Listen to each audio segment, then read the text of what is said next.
Good morning. Friday morning, TGIF, baby. The 17th of July, 2026. What a crazy period of time we live in now. Holy smokes. Unbelievable. Quite the overnight last night, if you were not aware of that. Huge sell-off. Interesting, I'm sure will prove to be controversial speech by the president last night.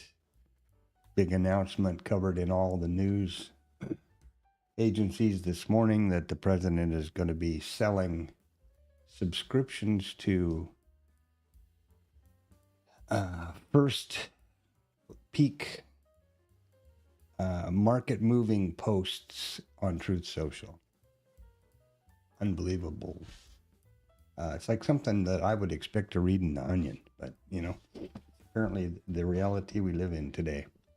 So this is risk neutral trading. Boy, that's something that's important, is to be risk neutral as best you can. This is my virtual trading journal. I only trade statistically vetted setups. I only trade live, and I trade live real time on Bookmap. I have commitment to never take a trade off of the stream, so there is complete transparency and full accountability. However, having said that, this purpose of the stream is not for financial or trade advice. It is my trading journal, and I allow anybody to watch, comment, and I encourage and really appreciate comment and feedback. But think about it. What good would it be as a trading journal if I didn't include my trades? So, there you are. Now, let's get on with the craziness today. First of all, I guess this is probably kind of interesting. Here is the overnight session so far. We closed them up here at 75, 68, 69, and we're trading down here at 7,500. So it sold off 70 points, essentially. Actually more than that, but and it was not even it was just a steady drop, and I didn't trade it. I did stream it, but I didn't trade it. But because it didn't fall into any of my pre-vetted setups and triggers, so there was no trade for me. But I mean, it was just any place you wanted to take a BPOC migration or a pull, sell the rips. It was a pretty incredible night. Yeah, so there's that. Now, as far as numbers out this morning, let's have a look at that. Michigan is out. Housing starts, building permits, those are done. Michigan will be out here pretty quick at the top of the hour, 9 o'clock. None of these are 3-star events. However, anybody that's watched the market for any period of time will know that Michigan can definitely move the needle. It's all becoming relative now. I don't really know anymore, When the man whose tweets have the largest impact on the market sells early access to those tweets, I don't know what to say. I don't know what to say. And that's reported by Financial Times, Bloomberg, and all the majors. That's not just something I dreamed up. Right here. This is BBC this morning. There's Financial Times this morning. It's incredible, but it's true. If I did that, I'd be in jail. But, for insider trading, I'm sure Martha Stewart would have an opinion about it. She did go to jail for less. It's truly an amazing time we live in. Anyway, so here is my usual news outlet my older one. It's investing.com. You can filter for wherever you are. Notice that the event title changes to a URL wherever you hover over. So if you don't know what export price index is, you can click there and find out all about it. We are in earnings season now, but it is Friday's a muted day and there's nothing exciting going on, so I'm not even going to bother. The other source here, investing.com typically only tracks and reports on traditional economic events. The other source I use is Financial Juice, who have two functions similar to investing.com, but they have this calendar function, and then they have more of a squawk box idea over here.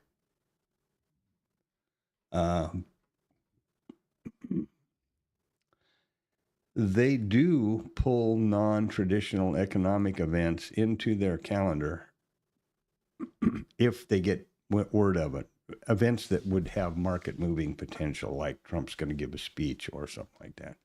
So I appreciate that, because in today's world, and it's not any political comment whatsoever, but in today's world, as traders, our first and foremost objective is to preserve our account.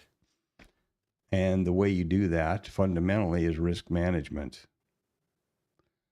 And how can you manage a risk if you don't know it's coming? So I appreciate that from them.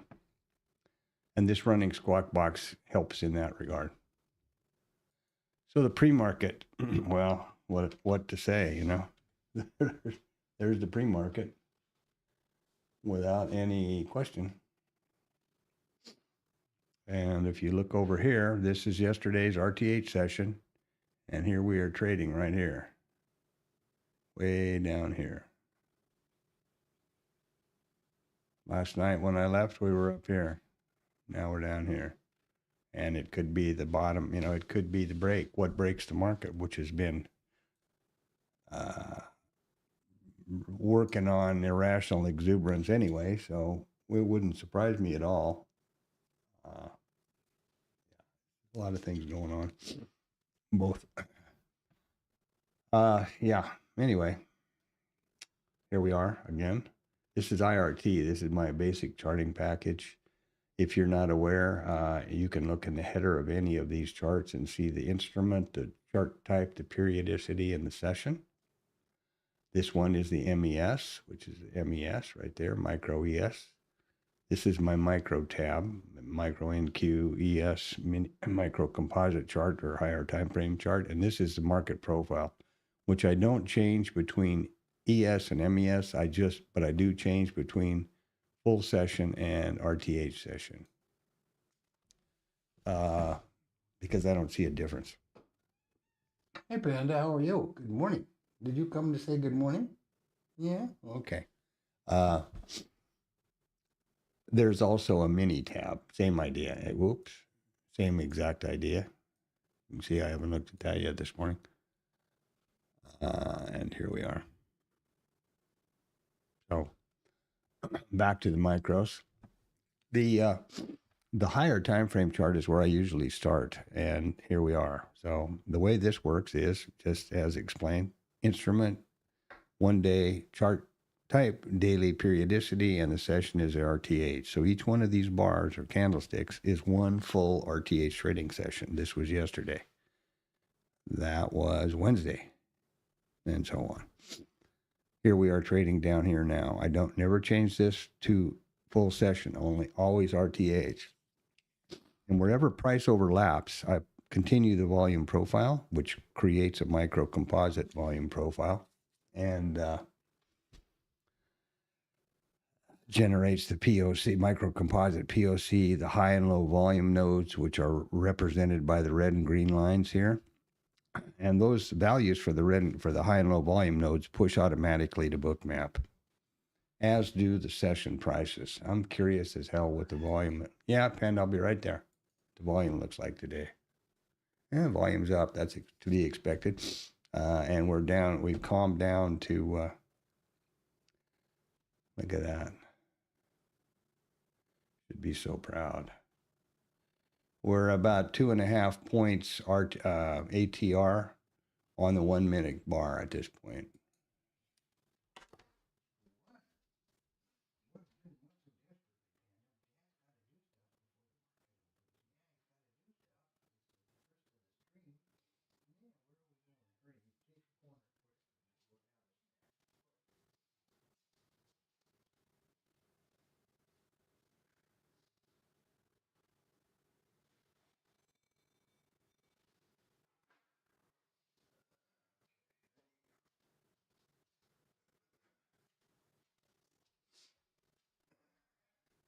You have to get that cat watch so she doesn't interrupt here. Yeah, so let's get on to Bookmap, which is the next event of the day.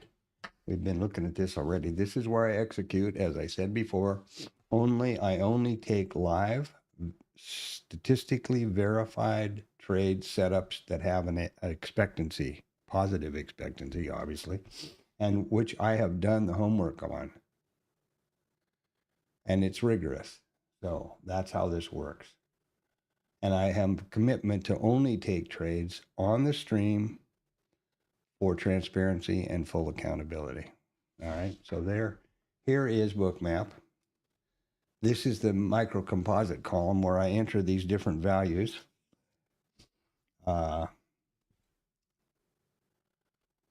Here's the full session. Let's see if we can get it all in even. Here's the full session volume profile from last night. Still started at 1700 last night and continues through 1600 today. This is Friday, then the market closes.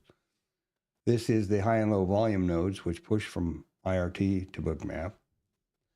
The RTH volume and delta profile, which will reset this morning at 8:30. The statistical column, which is really important to me, typically, session prices, and I don't have a dome anymore, but I have the two most important columns. The full liquidity at every price, resting liquidity, the ask and the bid, full depth, level 2 depth of book, and the session prices, or the prices. And then there's no indicator on my Bookmap or IRT. There are simply volume, price, and probabilities or statistics. These lines here represent price points. This is the POC for the full session. All that POC means is the price at which the most contracts have traded so far in the session, period. Nothing more. And so 37.71, the minute that some other one price trades 37.72, this POC is going to move there. That's it. Now there's an Globex VWAP and a RTH VWAP, which you can argue are indicators because they're calculated, and okay, good for you. There you go. And here's a mid. These are price levels, IB high, IB low, and stuff. These are based on these were based on a trade setup that I have vetted and that I trade live every day. And that's what these are, just reference lines pushed from IRT. But here's the IB low, which is the initial balance. Sometimes confuse people, I suppose, because of the naming. The initial balance high and the initial balance low. Once again, it's very simple, very straightforward. They are just the high and the low of the first 1 hour of the RTH trading session. Nothing more, nothing less. So let's now do the statistics, which are important. First thing I do is change the title. And here is the way you do that. There's only two criteria. If we opened right here, right now, how would that compare to previous RTH range? Well, there's the RTH low.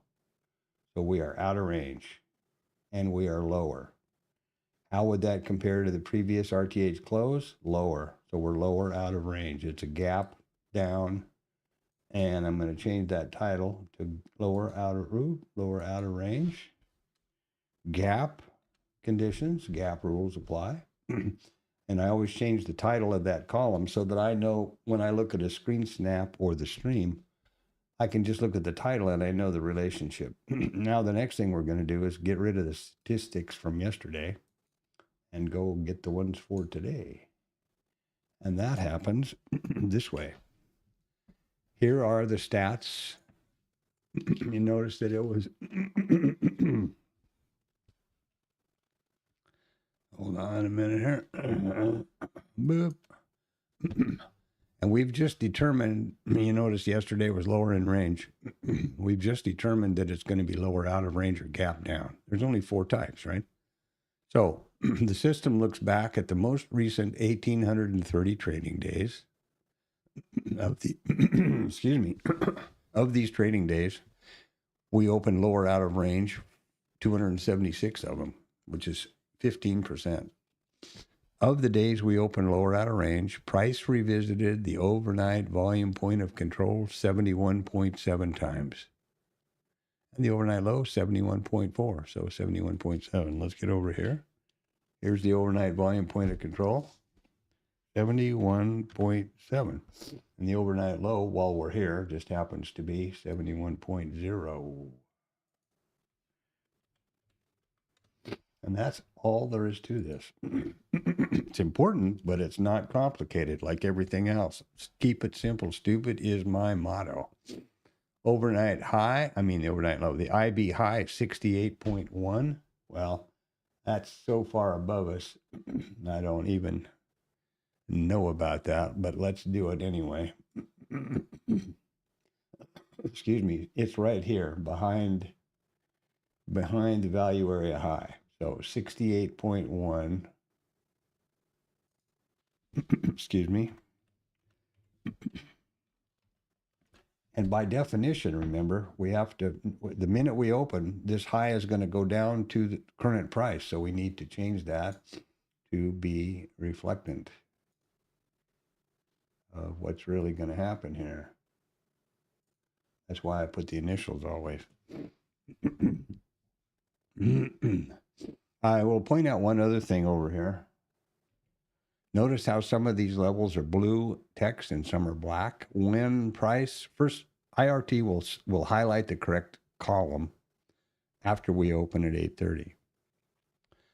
As price revisits these levels, they change the column title from black to blue. Pretty cool. Overnight mid is 67.0. Let's get on with this. And I want to, let's get to something else first while we're up here. Previous close is 40.6. And of course we're in a gap up, right? Or gap down situation, of course. What else do I see around here? Overnight high. Man, my throat, I don't know what's up with that. 30.4.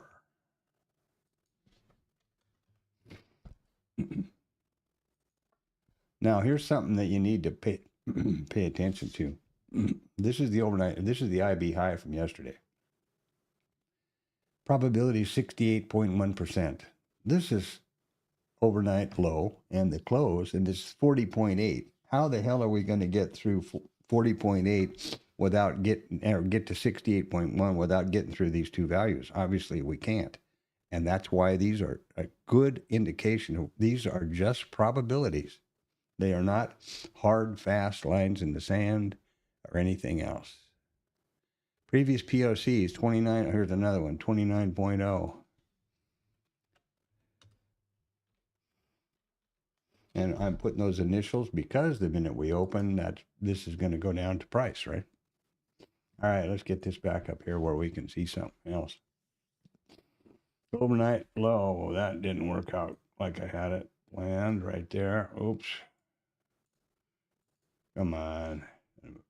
Gun. All right, now, what else do we need here? Previous low, that's a good one. Previous low is 64.1, another one of those. 64.1. And I don't even see the mid, which is interesting because it's typically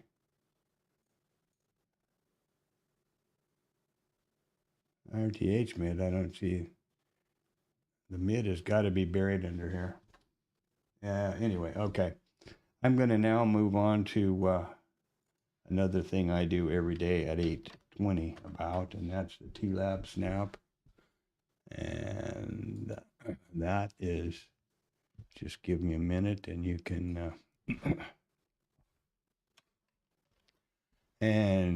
I'll explain what the hell I'm doing after I do it.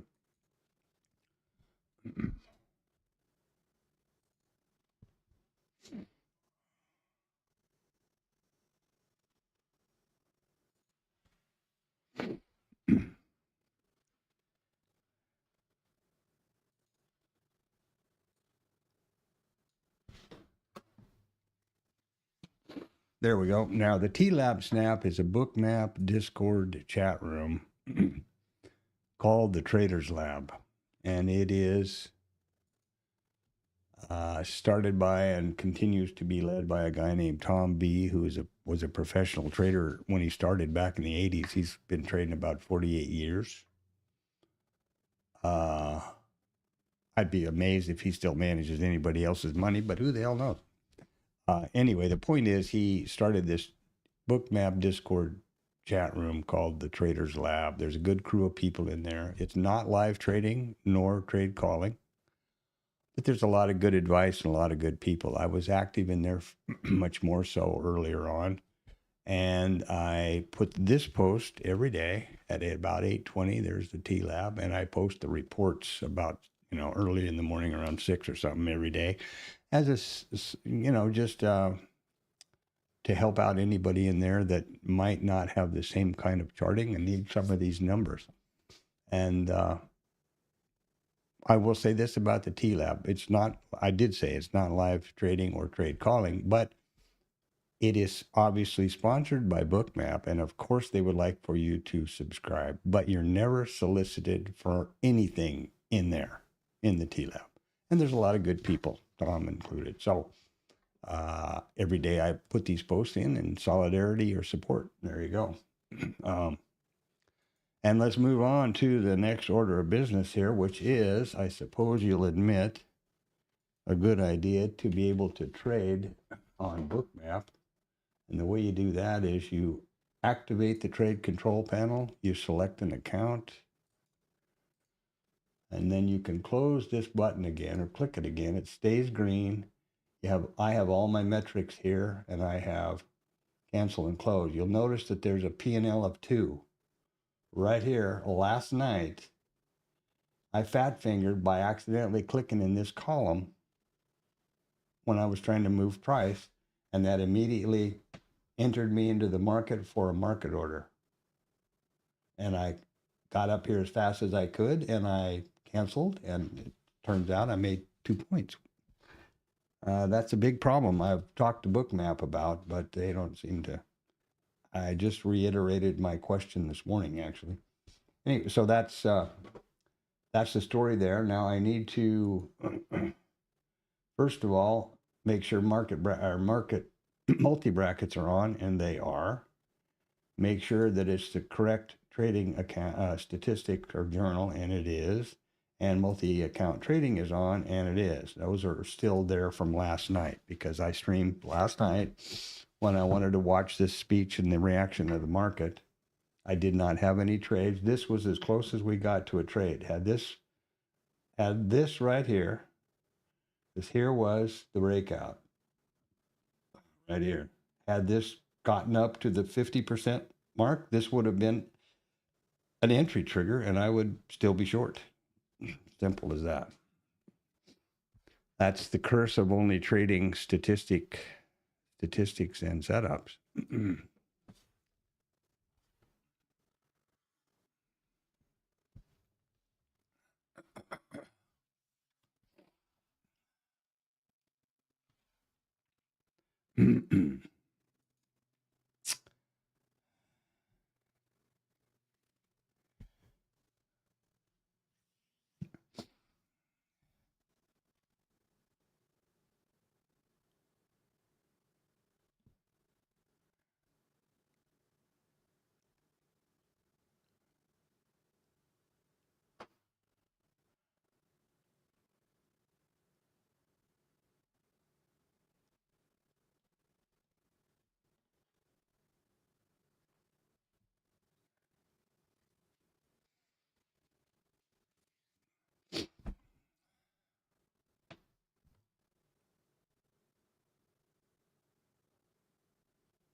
And we're going to open here in about 4 minutes. I was busy typing something to the TLab there. Why does it say live? Oh, it does say live on purpose. Yeah, football. Jesus, I was freaked out there for a minute. Okay, where am I now? Who's on third? We're going to open down here at the bottom of everything. They moved the overnight low again.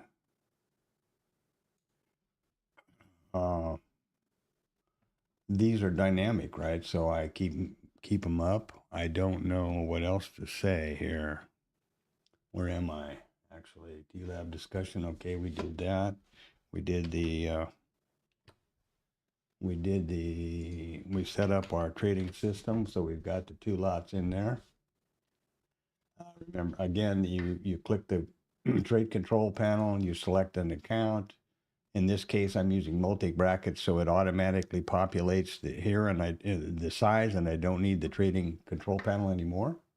And I go back to there, and here we are. Now, I've already configured this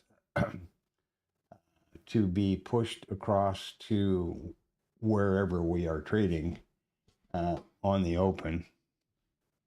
And that is done over here with one of my back-tested strategies right here. And I do that by selecting where these are going to push. And what that does is it highlights the high, the low, and puts in the 4 or the 3 percentage lines, which are basically every 25 points, 25% of the range. That's how that works. We'll talk about it all in a little bit here. As soon as we open, which is going to be in a couple of minutes, I don't know what else to say.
And that would suggest we're open. And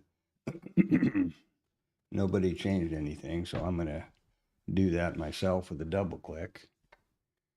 And it says we're choking on everything here. I've double clicked this to get the stats down. The overnight low had already pushed lower.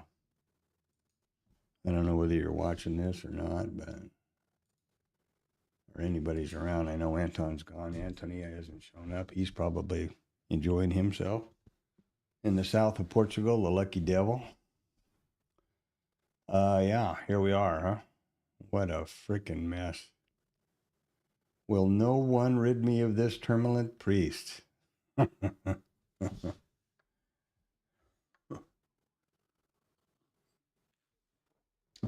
king. Well, here we are. We're open. Big selling pressure still, of course. We've got these liquidity levels at 40, 45, and 70. Whoa, 70. What the hell is going on? 80, 75, and 70 just stacked out there, looking for lower. I will put Blue Boy on the job here now. This is I'm not sure if I went through this morning on the pre-market or not, but I'll do it now. If not. This is the Blue Boy, my vertical line. And the way this works works well for me.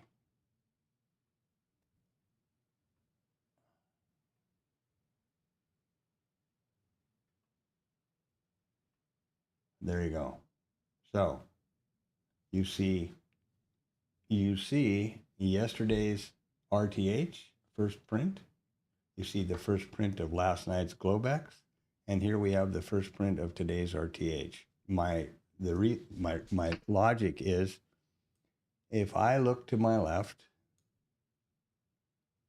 and I see Blue Boy over here, and I know that this is the inside market right here, right now, there's no question that I am not have a firm understanding of the context of the current session or whichever, but this is the first print of the overnight, and here we are, first print of the RTH session. That is absolutely what happened last night, no question about it, on this instrument. And the same will be the case today for Blue Boy here. There's 2 minutes. Let's see if we can get 5 minutes out of it.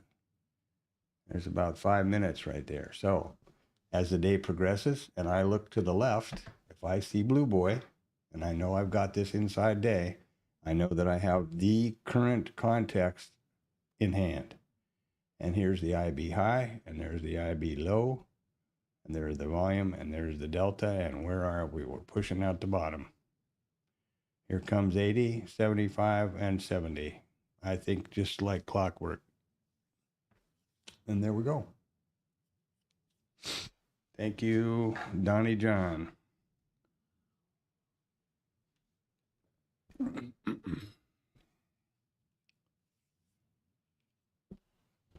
What a crazy world. The President of the United States is selling inside information in advance of his own market-moving tweets. Publicly. Just stuff I would have never considered happen in my lifetime. If anybody else, I think, I'm not sure, I'm certainly not a lawyer, but, and here comes 75. If I had market moving information and I sold it in advance of releasing it, I think that's graft. I don't know. Maybe I'm crazy. Well, I'm obviously crazy.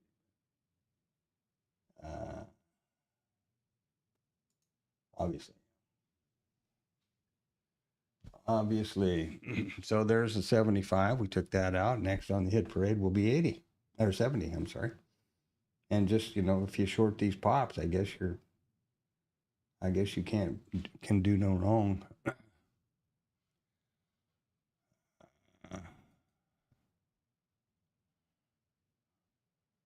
It's going on here now.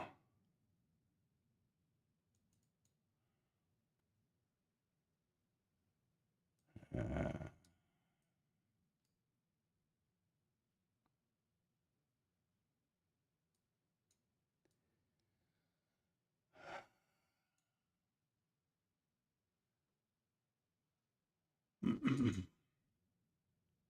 12-second lag.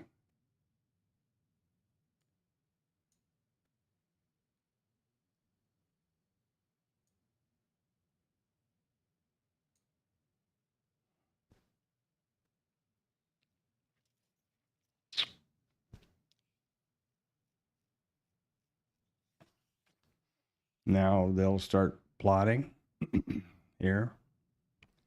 And you'll see these zones, which are right there. You see the high, you see the low, and these will be pushed across the book map. And look at here. Who was that masked man? Okay, there we go. And 70's just below us. Good God, what a mess. Okay, let's move on.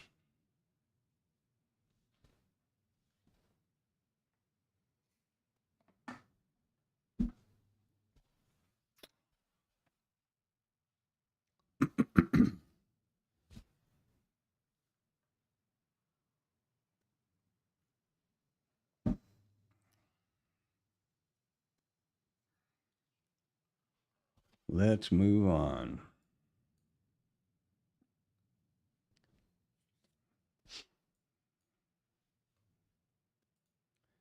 Well, you don't mind doing that right away. I wish you would just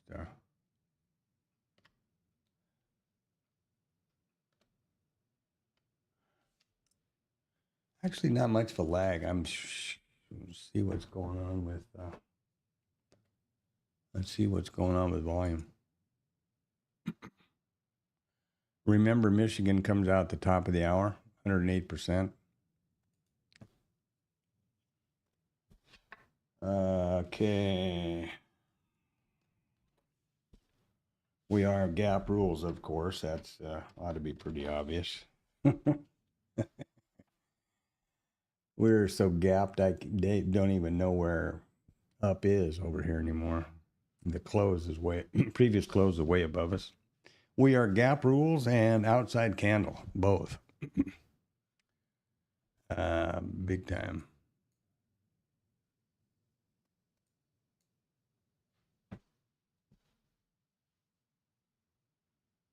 This thing is not even plotting yet.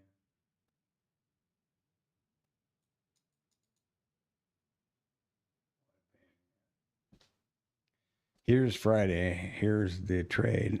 We don't even have a plot down here yet. Ah, there we go. It's too wound in. Here's today. Gap. Outside bar. Out off the bottom of the chart. You know, I mean, pick one. Jesus, what a pain. This is such a crazy world.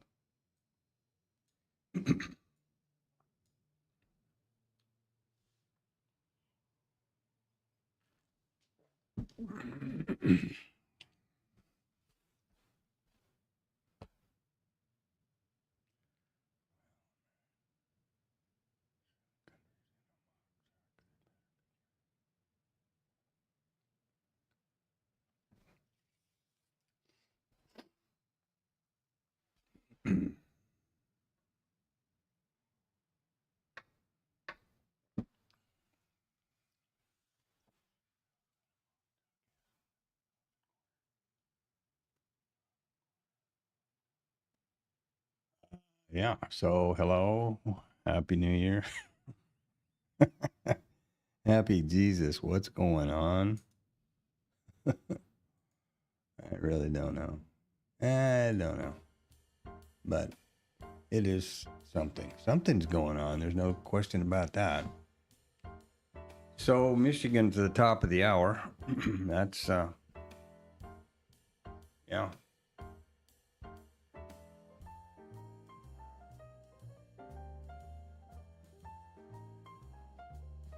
Hopefully this guy will keep his mouth shut for the weekend and go, you know, do something else.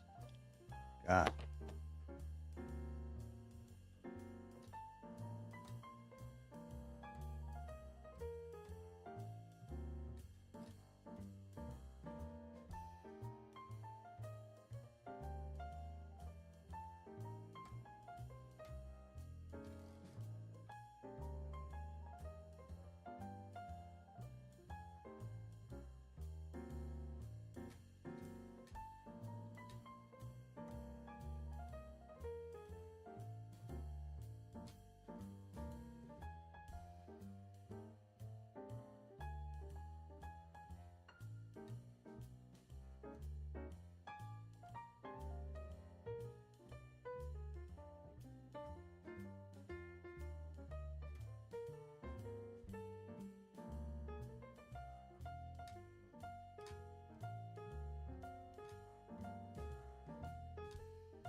Okay. Well, let's see where we're going now. Here are the IB high, IB low, POC, the percentages. So how does this work? Well, let's see now. We have a huge gapitosis. Let's look at this one. On a Friday, there's an 86% probability we're going to break single breakout, and only 13% we double break. Yesterday, we double broke. Both the IB high and the IB low were taken out. I don't think that any of these statistics, you got to remember that none of these, no matter how far back you look, have any measure of the volatility and the inputs that have been going on, like last night. Same way with gap rules. Let's look at that. I'm sure that, you know, this doesn't have anything to do with it either. How could it know? Notice it's 55 and 51, so it's a coin flip. What's going to happen, whether it's going to fill a gap or not. Even and going back 5 years does what? You know, that's when we had a more normal political environment and administration. So I don't see that anything that happened back then could be particularly representative of what we have now. I don't think. Maybe I'm wrong. If I'm wrong, please point that out. And we are an outside bar, which is another one, but I'm not gonna go there. I'm gonna go with initial balance as I was before. Not sure what that's doing, but okay. MES, 2 years. Nah, we don't want New York here. We went to Chicago cash. There we go. Time zone's important. Initial balance by weekday. On Friday. A big difference, huh? Look at Monday, Tuesday, Wednesday, Thursday, Friday. Okay. This is, by the way, Edgeful. And this is the thing, the tool I'm leaning on to try to expedite the vetting process of my setups.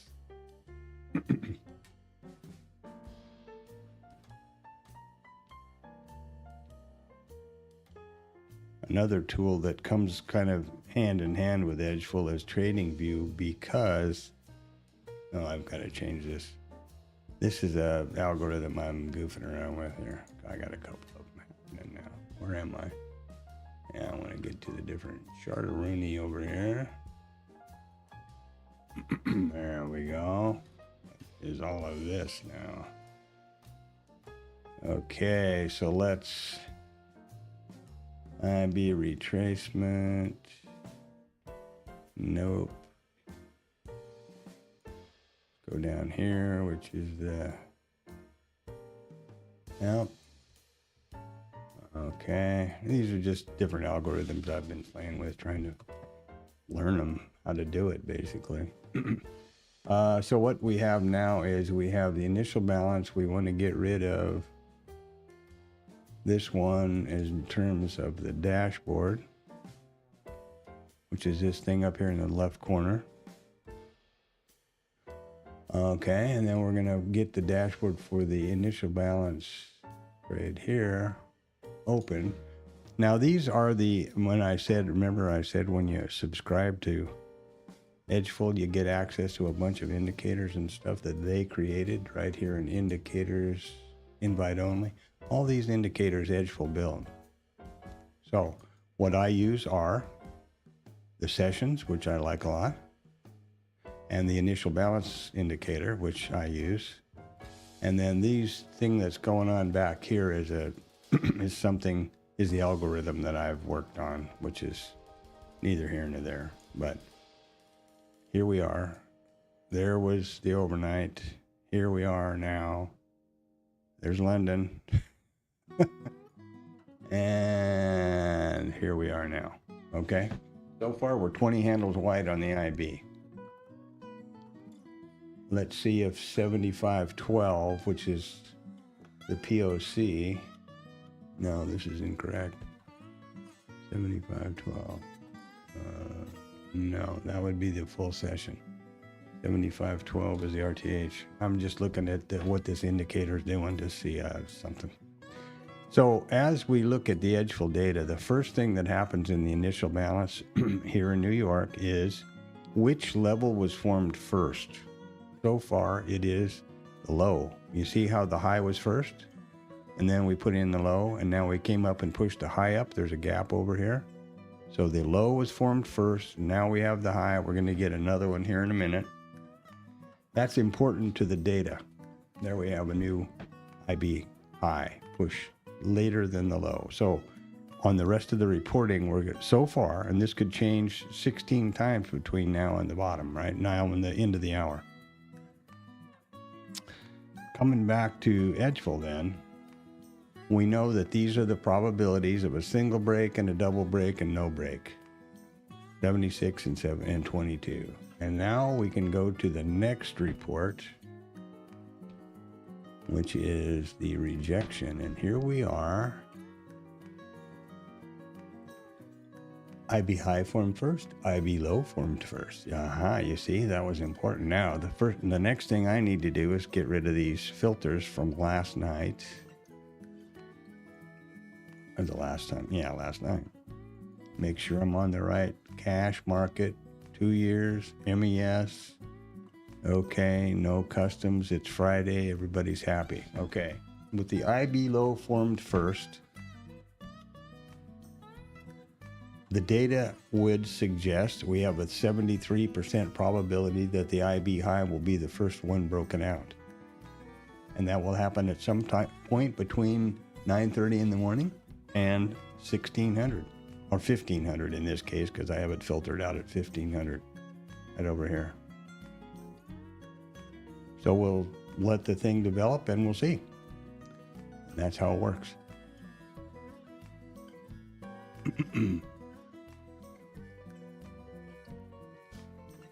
Now, those statistics and the resultant trades and triggers that come as a result of them are based on, this is the edgeful IB, this is the statistic, this is the system. Now, let me say a word about initial balance, or back testing and all of that stuff. I guess that's good as time as any to say that.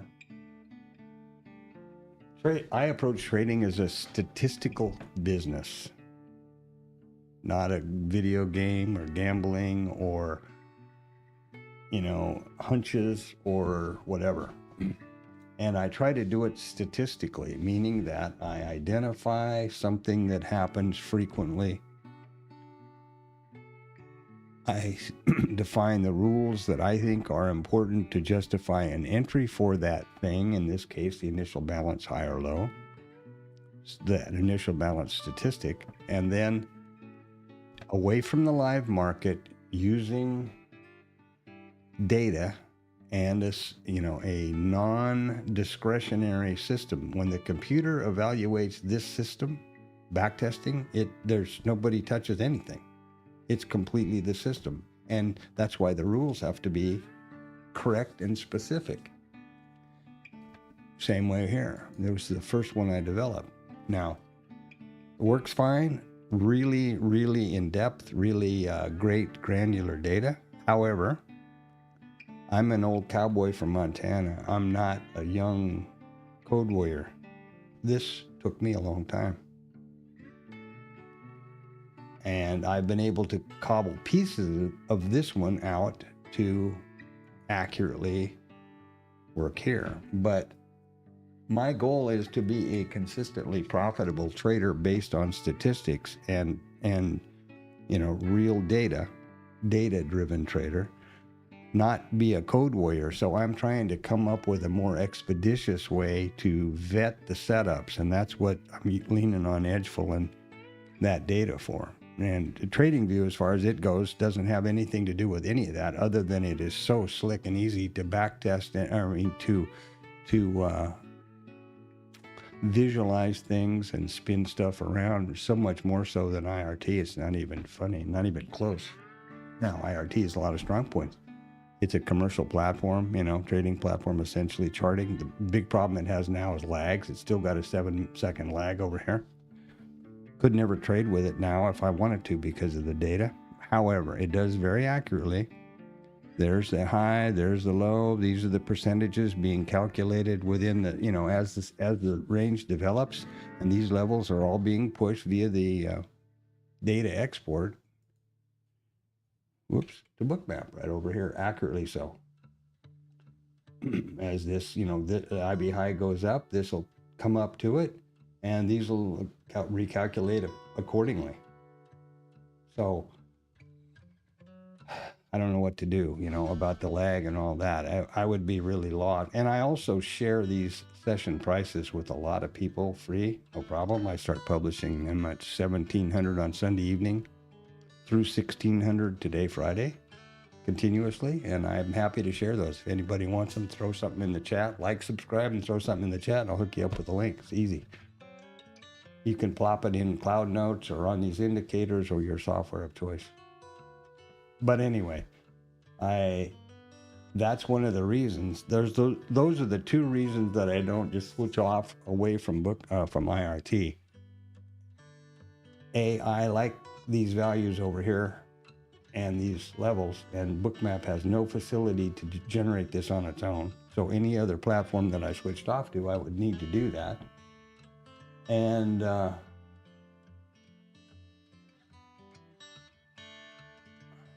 that's the bottom line, actually. So back to the point of how I trade these. So what I do then is I have identified the initial balance high. In this case, I've identified these based on the edgeful stuff, and I will trade and approach this trading based on my back testing, which I'll show, get into later today when there was more time.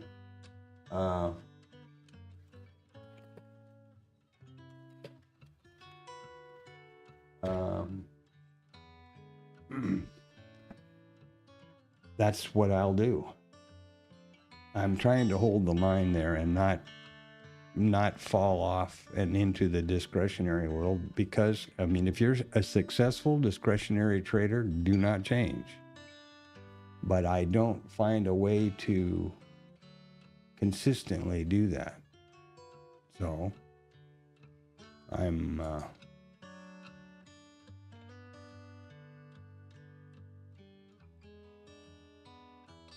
I don't know what to tell you,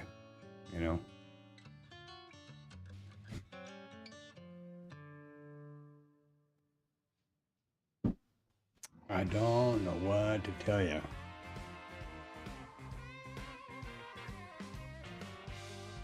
I hadn't switched that to RTH session. Sorry, there's Globex. There's Globex, and here we are today.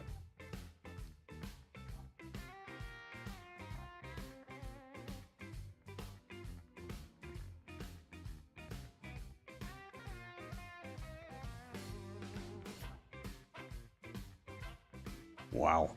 Oof. Let him.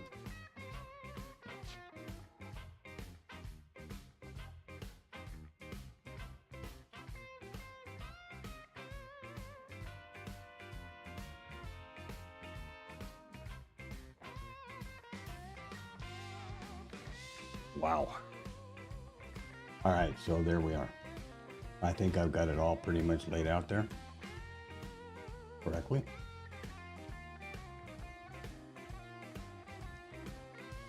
We've taken out the IB high, whatever this was down here, I forgot.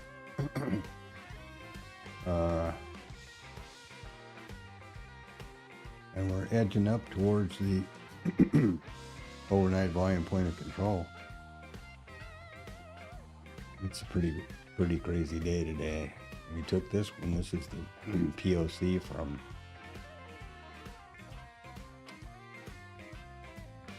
the 29th of somewhere. 29th of June. We've taken out some biggies. If you get over, oh, sorry, I'm looking at the wrong thing. Watch this.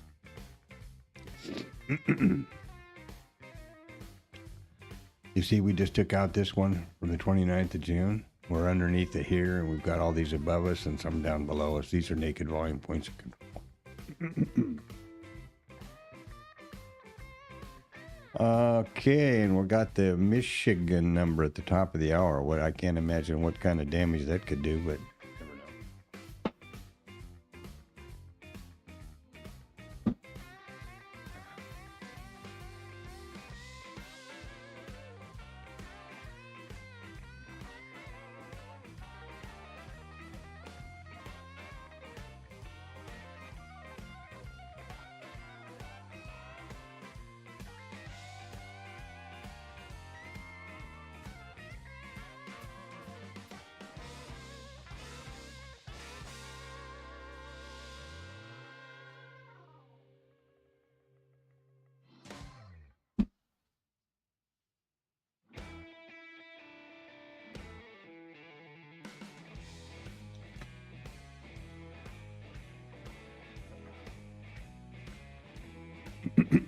Well, I don't know what to say.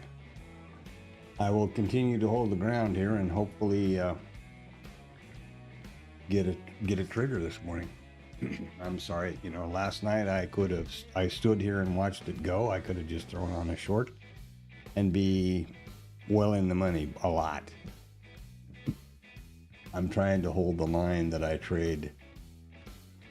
A few basic commitments. I will never take a trade off the stream, and I am only going to trade setups that I have statistically verified. I think that ought to be reasonable, and maybe I'm just pissing up a rope, you know. That's a very good possibility.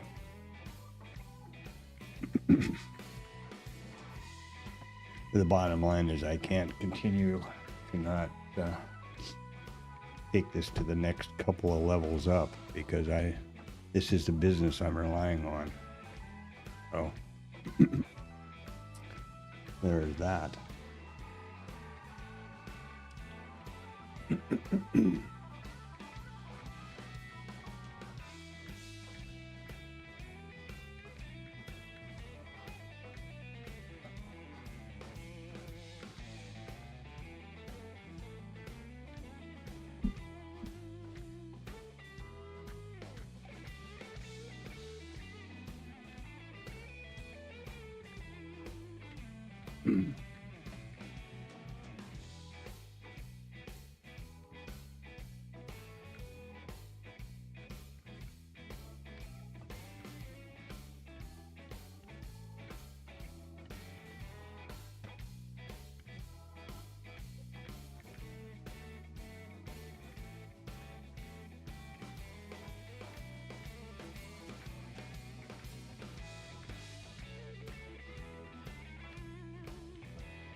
Well, there would have been the Michigan number. Whatever that means. You know, we're so far down here. I don't have any idea what to say. Are we going to, and every time I touch IRT, it chokes up. Are we going to even remotely think about closing the gap? Here's the previous low. This is just the outside bar. This is not the close. There's the close. So to close the gap, we need to get up here to 75.69. That's, you know, we're at 75, basically 20. So that's 49 handles. Just to close the gap, we're at 48. Another 25 handles, 20 handles. not to close the gap, close the outside bar, or the outside bar. And just look here at something that I harp about a lot, but look at this profile. What do you see on that profile?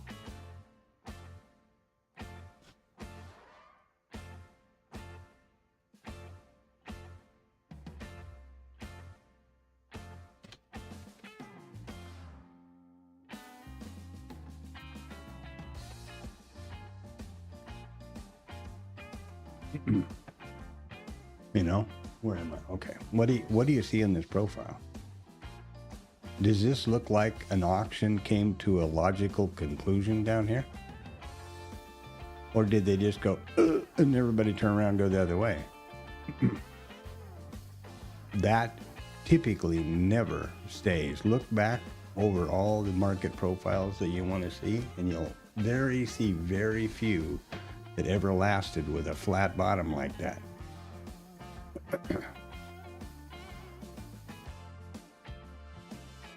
I would say that they're going to come back down and re-auction this to take it lower. It didn't quit. Sell, sell, sell, sell, sell, sell, sell. Ooh. And then we'll go up. I just, there's no data. There's nothing but just an observation. Just, years, days, hours of standing here looking at the charts. Based on that. But it's on the record now, so we can see, can't we?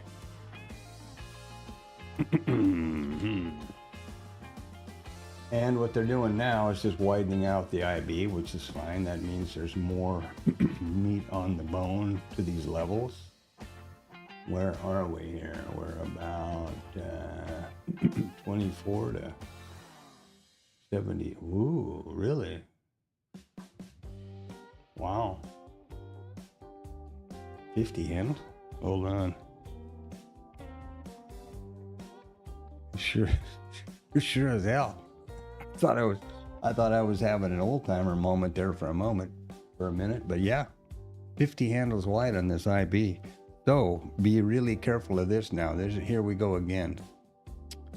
Seems like every time I see something that's interesting, then I think of 1,000 cautions, but it's the truth. Okay, that means right now each one of these divisions, which are 25%, are 20 points, right? This is 50. 10 points. Points, not ticks, points. So two of them's 20 handles. If we get, and a lot of the time the pullback is between 25, or the retrace is between 25 and 50%. That has a big impact on risk management. If you were putting your stops, for example, down here under the lows, at the low, and you're going to take a long, I have no idea if that's going to be how the market plays out or not. I'm just hypothetically that you're risking 20 points, 80 ticks. If you're looking at minis, that's over $700, over $750. So depending on your risk management and your account size, whatever, those things have to be taken into account. And if you don't want to risk that much, or you can't afford to risk that much, it's outside your risk tolerance for your account or your whatever, then you have to stop and think about taking trades. Because if your plan says that I'm going to take, let's pretend that your plan says you're going to take a pullback to the 50% when we break out the high, and then you're going to go long trading the breakout, and you're going to put your stop at the low, which is a real common thing a lot of people do. You've got to be able to tolerate, your account and everything else needs to tolerate 20-point stop loss. My multi-bracket's over here, wherever that hell that one. My multi-bracket up here. Boom. is 24 ticks. This is 6 points, not 20. So there you are.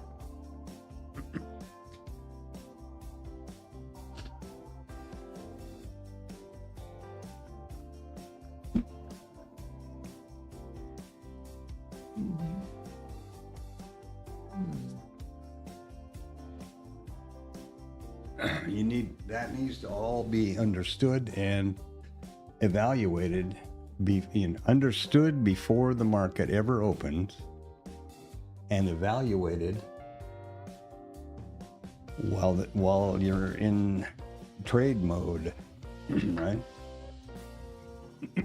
Here's the previous low way up here. So if they catch this, they will have closed the outside gap, the outside candle or whatever you call it. Now, there's some stats about that. We can mosey over here while we're waiting for the IB to form.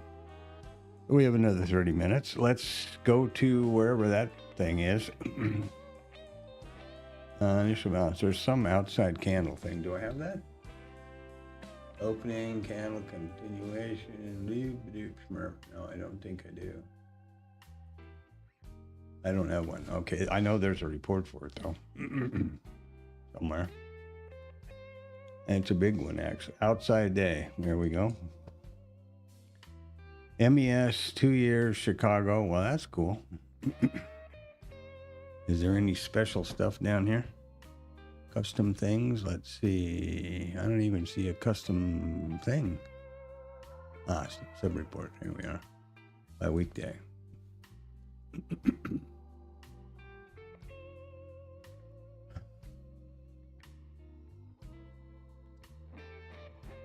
So, by weekday on Friday, with no other filters that I see floating around here, 2 years. A bullish outside day, definitely not. A bearish outside day.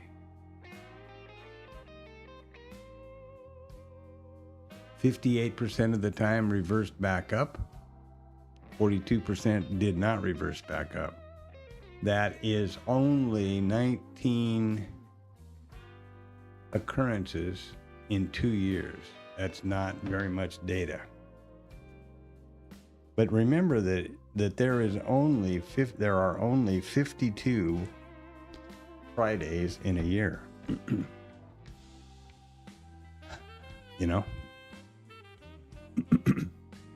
So looking back this long, I have two problems here that bother me a lot. I need to have more occurrences to be statistically significant. That's a fact. Not my fact, that's the statistics fact. But what events do you suppose would be similar in today's chaotic, goofy environment? The president is selling inside information before he tweets something. Jesus Christ, And 3 years ago. Do you think any of this stuff would be similar? I don't know. And that's a problem I have, because it screws me up. If I look at the recent, let's look at that. Let's do that. Let's look at the recent. Let's just go back a year. He's been in president a year, hasn't he? I think so. Seems like eternity, but anyway. 65% reversed up, but look at here. We've only got 8 occurrences. Only 5. There's only 8 occurrences of a bearish outside day, and there's only 5 occurrences where it reversed back up, or closed the outside bar.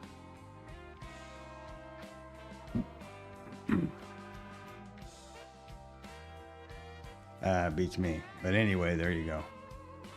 Now we could get there. We've only got what do we have? Well, we've only got about 20 handles or less to close the outside day. According to the statistics, looking back at 1,830 days in IRT, with only remember that only two criteria, where we are opening compared to the previous RTH close and where we're opening continuing to the previous RTH range, having nothing to do with bombing, wars, speeches, any of that stuff. So, yeah. Anyway, I don't know what to say about this, but how do you save the goddamn thing as a... I thought there was a way to save...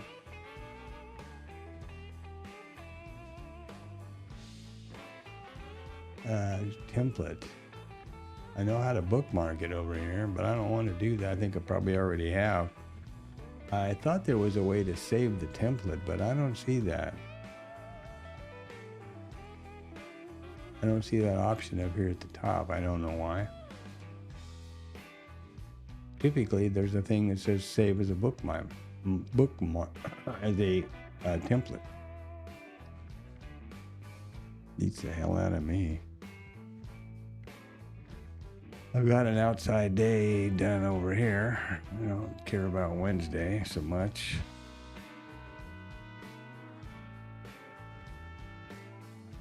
I don't know. Anyway.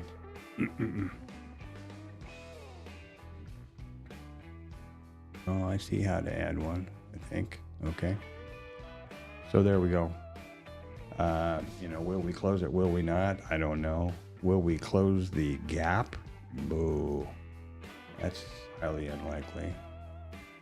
We do have there is a template for gaps. See, it says save a new template. That thing was not available in that last chart. MES, 1 year, Chicago cash, weekday, Friday, gap down, 40% fill, 53 did not fill. And we have 9 occurrences in a year. Let's look at more years. 9 occurrences is not statistically significant, being outside the likelihood of random distribution. And random distribution is most easily understood as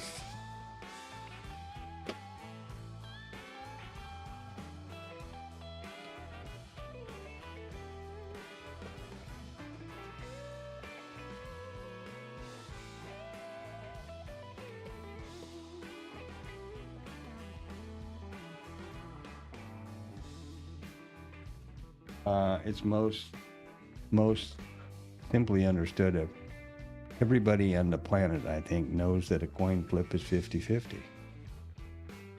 Two sides, right? How can it be otherwise? So flip a coin 10 times, or flip a coin in this case 9 times, and tell me if you would be surprised that there would be more heads or tails than the other. That's random distribution.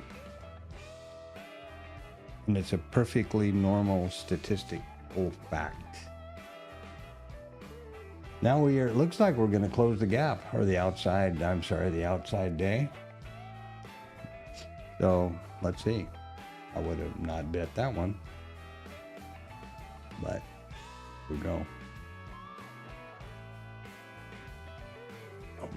And we've got about 14 minutes left till we have the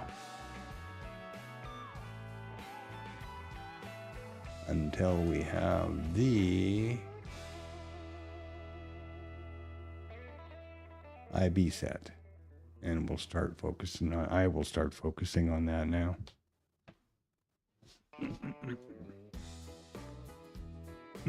Customize all days, any size. Okay.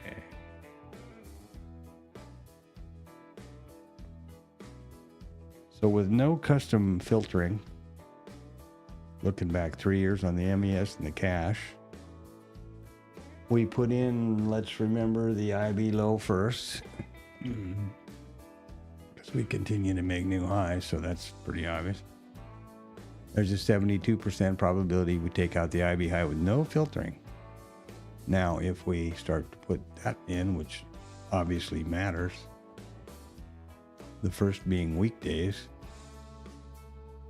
we don't know the ending zone. We don't know the IB size yet. They're going to be have impact for sure.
There's a VPOC migration. How did that, what's going to happen there? I'm not going to trade it because I have no reason to.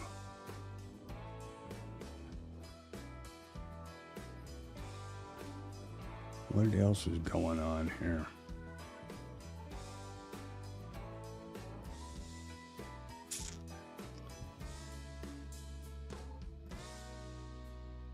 Well, they're squeezing those overnight shorts, that's for damn sure.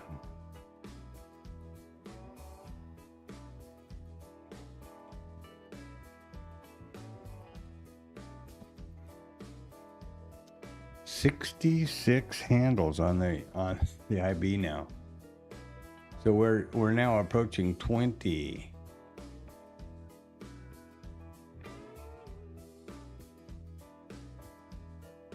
No, 18-ish.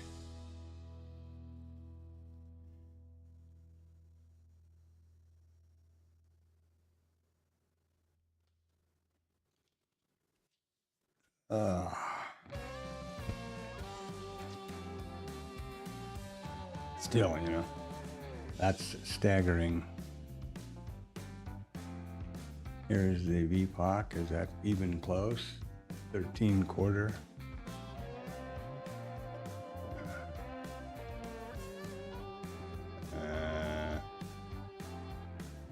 What it's doing is it's doing the RTH VPOC, not the, the ETH VPOC, not the RTH. This right here.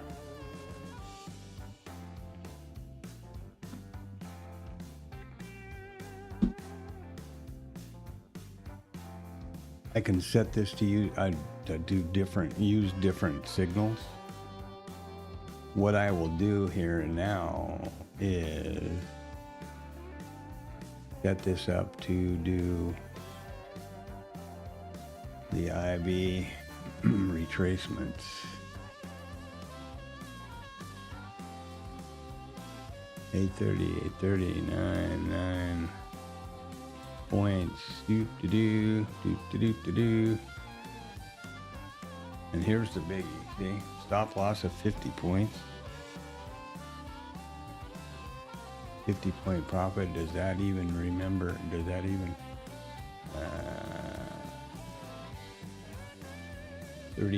33 points back to here. Oh, assuming that I take a pull back to the 25, if I have 50 points, that's going to put us down here below between 50 and 75.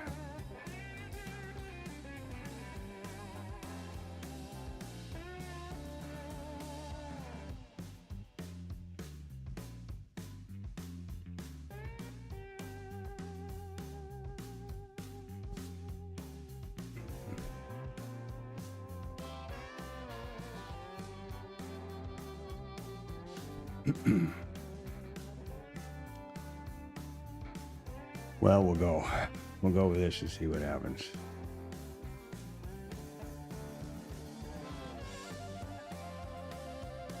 Let's see, do I have the opening candle? No, let's open that.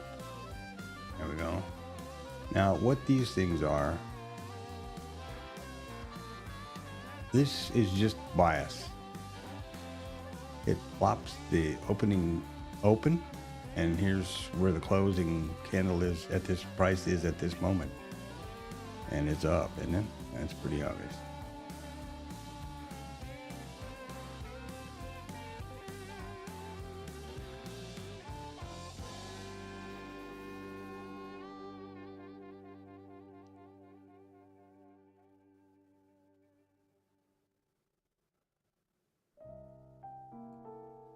We got about 16 change here across each one of these. This would be about 33 points. Yep, 32 and a half or whatever. Well, 33 exactly. We got about 16 points here. If I'm looking at the stop would be below if we get to the 50. If we don't, it's going to be down here. That's reasonable. Okay. In that's not my multi-bracket setup. That's just this one. Just thinking about how this will pan out as far as that algorithm is concerned, which is just fun, just for grins.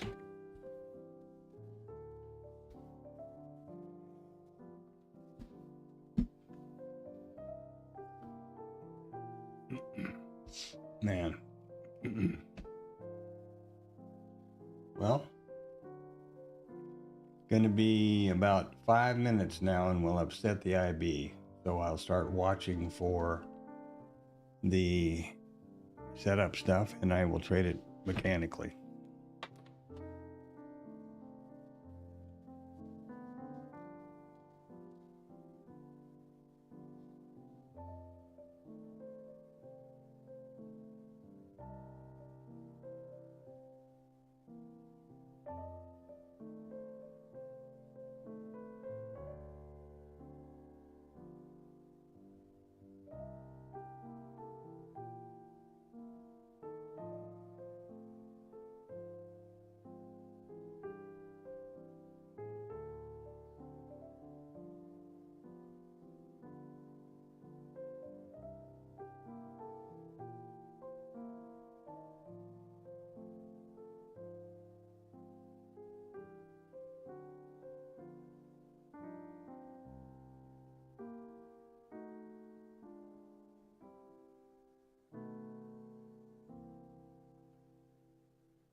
2 minutes, minute and a half.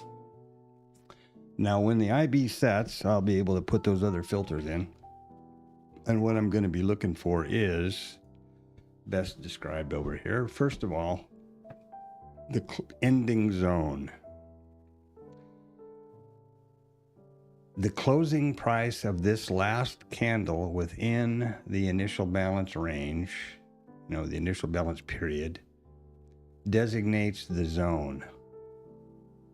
And the way the percentages are assigned is as follows. Opposite the first level formed, 0 to 25, 25 to 50, 50 to 75, 75 to 100. So wherever this candle closes will be that ending, will dictate the ending zone and thereby the percentages, which I'll put in. Also, we have the IB size up here, which is 8.883% and 66 handles wide. Jesus, that's a lot. Okay, there is the ending candle right there. 0 to 25%, because this opened inside the range, but will close outside. So, and there we are. The low was formed first. We haven't broken out. 0.883. Now we're going to zoom right back over here, and we're going to go custom. And we're going to go 0.25, and we're going to go any size IB. 0.83. Wow.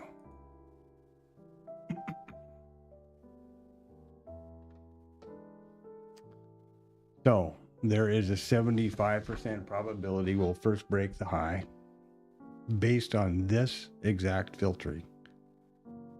And I would say, yeah, we're going to probably do that. So let's assume that we do. Let's go to the next step in the filter system. And that is the retracement. And the first thing I need to do is be sure that I'm correct. IB size is incorrect.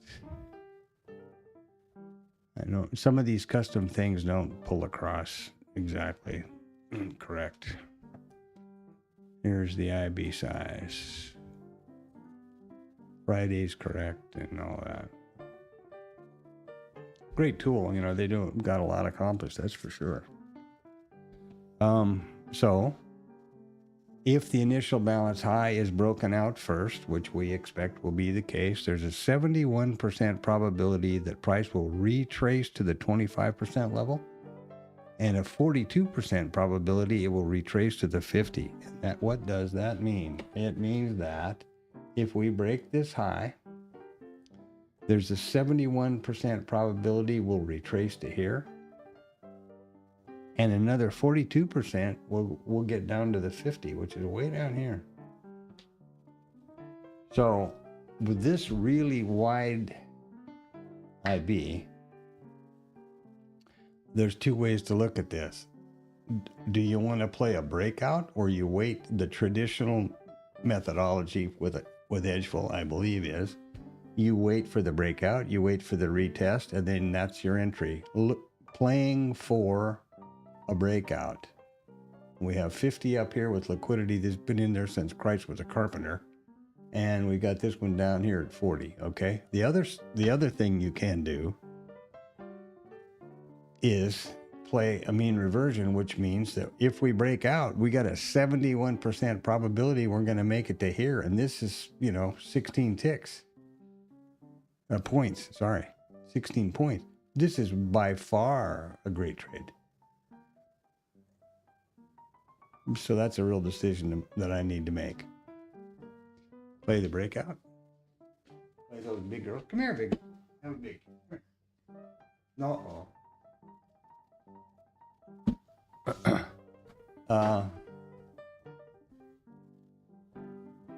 Play the breakout. Boom. And these stats are, these have been laying in here, and this is that stat for closing the outside bar. Or figure that we're not going to just go ripping and do a mean reversion, which can lend itself to a Hold on a minute. I want to type this and get this in here.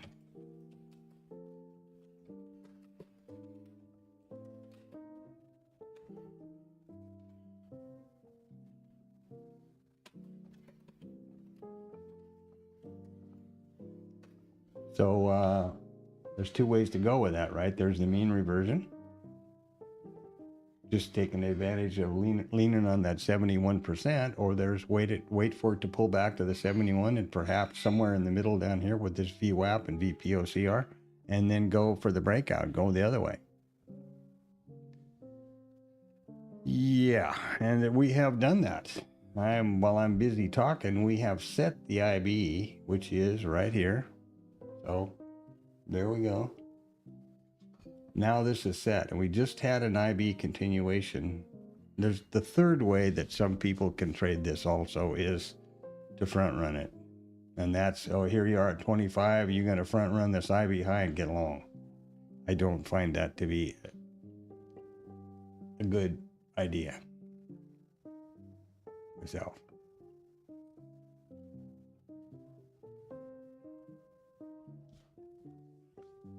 There we go. Both POCs have just adjoined one another. Here we are just bobbing around down here on the 25. And remember, this is 25, well, 22 to 39.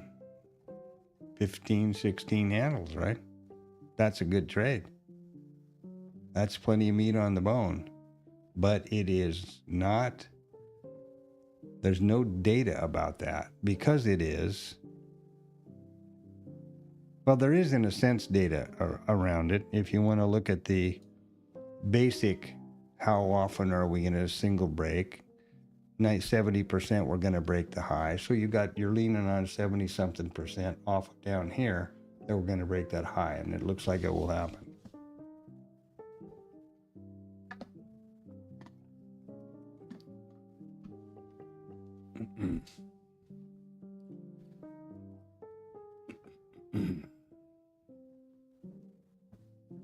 These big wide swinging days are pretty crazy. Now the systems that I've taken over here are going to do the pullback, get long, do all of that normal stuff. I need something to eat. I'm hungry. I need somebody to eat.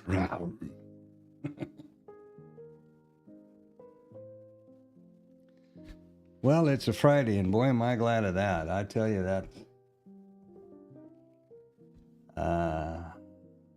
whole political craziness is wearing me down, I'll tell you. Wearing me down.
And remember something about these statistics. The initial balance statistic, which is the most probable statistic from the IRT study, and I think generally accepted,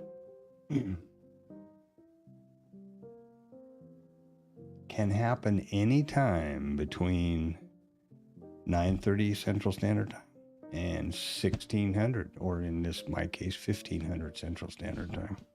And if you look at the stats here, it is the most probable statistic in all 4 open types always. Today is a 98.1% probability that we're going to take either the IB high or the IB low at some point in, oops, we got to do this. Hold on a minute. I set this to not update automatically because I'm trying to save cycles.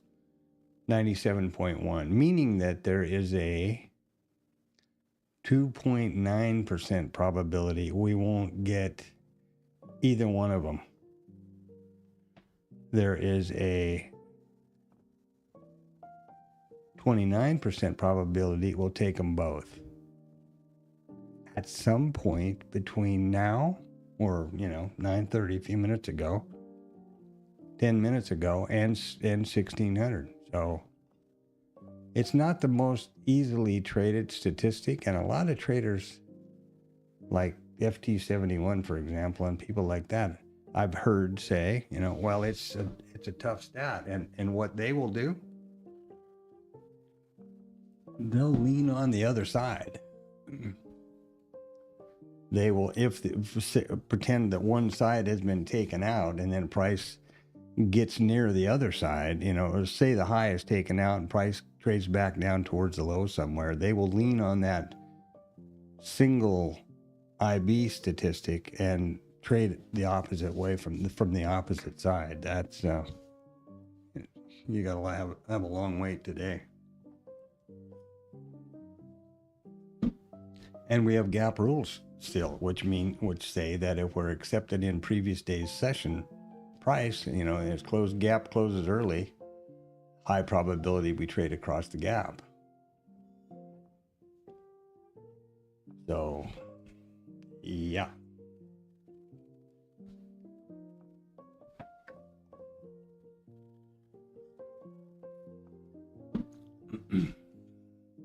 And God knows what'll happen geopolitically. That's the big boogaboo. Tweets or Us comes out, and sometimes you think that's got to be the craziest thing I've ever heard, and by the time that sentence is out of my mouth, I've heard something crazier. It's just, I've given up saying it or thinking it. Now, on a different scale, you could say that where you have a consolidation right here, you have a breakout and a retest. Is it marching on? Well, not yet, but it's certainly trading this consolidation right here.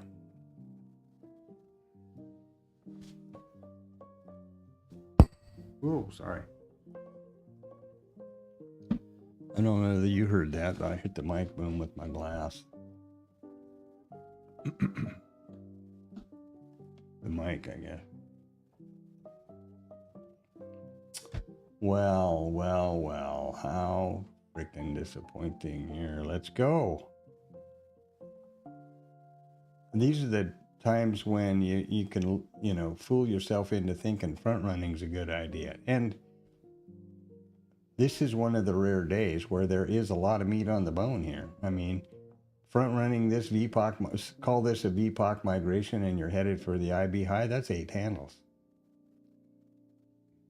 But when it gets back down here, that's 15 handles.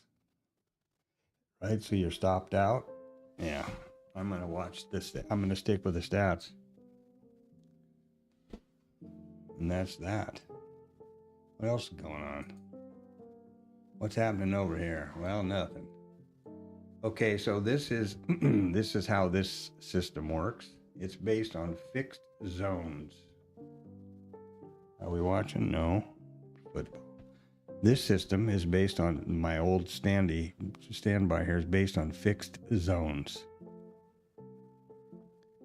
And here they are. There's the IB high, there's the IB low, continuation zone, pullback zone, trigger zone. The theory is price takes out the IB high. It either goes up to and closes within the continuation zone, pulls back to the trigger zone and takes off, or other way around.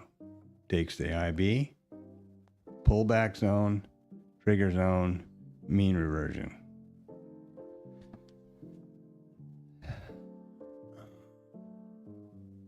And this one is we've already covered in detail. Ooh, look at that. Already covered this in detail. So wide I can't even keep it on the frickin' screen. Takes the IB high, pulls back to the zone. Away we go.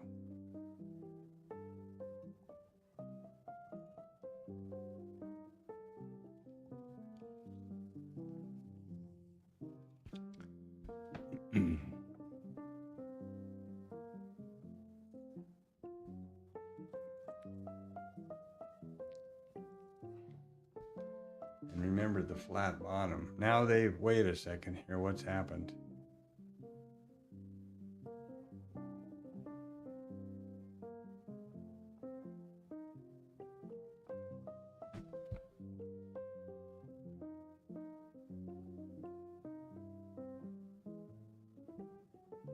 Oh, I know what's happened. When I was talking about the flat bottom, we were right here. We had traded up to about here. And this flat bottom still exists with no excess, but now we've traded way up here and we brought volume way back up here to the top. No excess to the top either, which means I would fully expect that we'll at least close that outside day.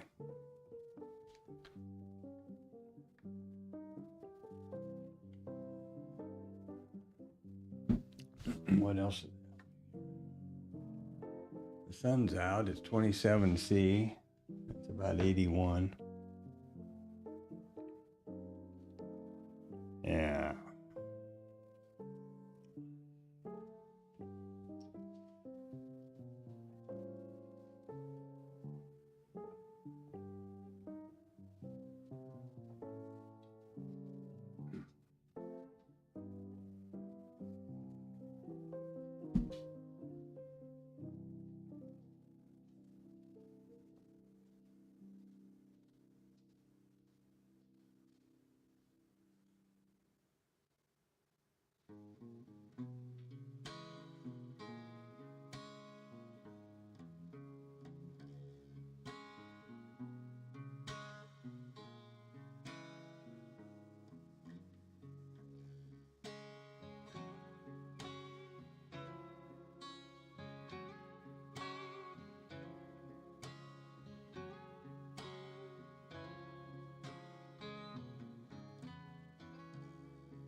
And there's another breakout and retest.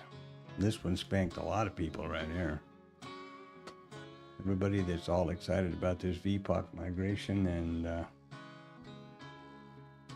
this bar trade and blah, blah, blah, blah, blah.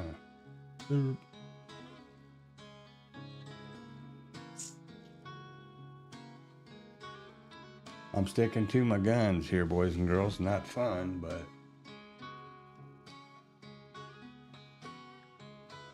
and I don't know how much longer I can stick to them. But I will definitely articulate everything I'm thinking here on the stream so that it's in the record. In my record. It's my trading journal. Remember, 3 components. The two platforms on my two primary screens are the video, and my voiceover is provides what I was thinking and completes the recording or the journal.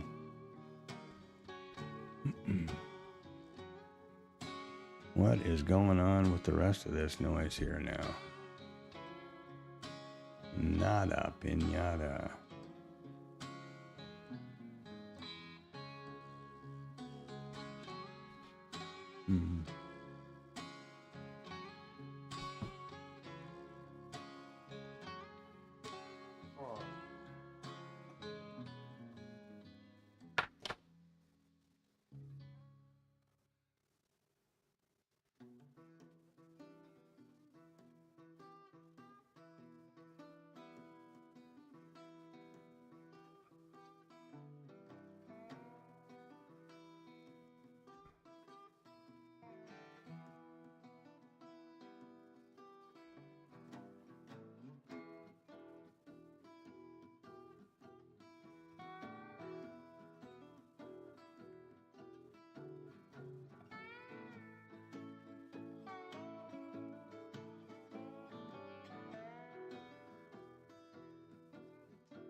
Try to keep myself in a little bit of shape here. I fortunately have a big enough office I can step back from my desks, which are both stand up, and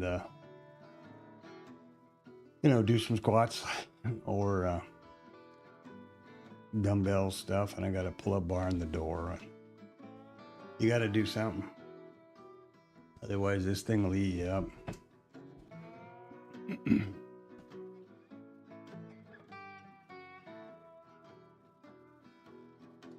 Welcome to the stream. Like and subscribe, that's cool. What are we doing? Well, this is my virtual trading journal. I only trade live, real time, on Bookmap, in the real market. Both of my platforms are powered by Rhythmic Data. This is IRT, which is where I develop strategies.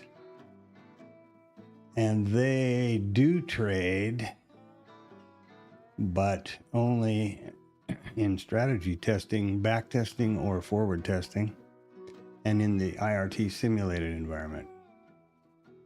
Obviously, I'm not going to try something new out with money. That's pretty stupid, isn't it?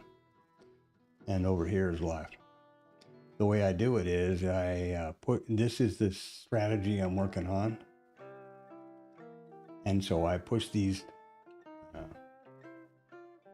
references here, and then I can trade them live on Bookmap myself with a little bit of discretion in that. Do I think that's the right thing to do and whatever else, because it's still in testing.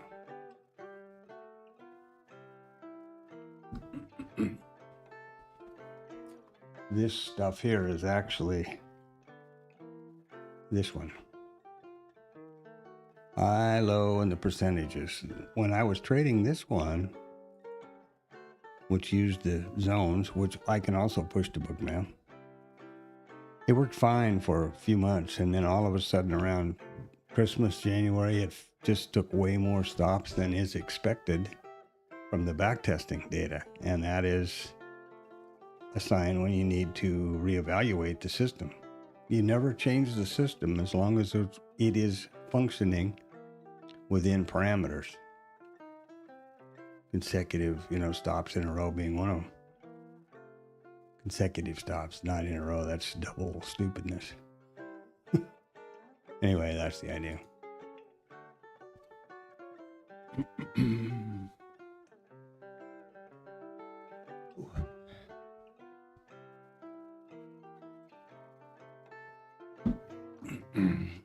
It's amazing how often I stand here all these hours every day and into the night, and how often I am so engrossed I forget to just step back and do 25 squats or whatever, and just body weight squats. But still, it's amazing. Every time I walk in and out of the door, I try to grab a few pull-ups and got to do something. You have to do something.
Unfortunately, this is kind of symptomatic of trading based on statistics, and pre-vetted setups.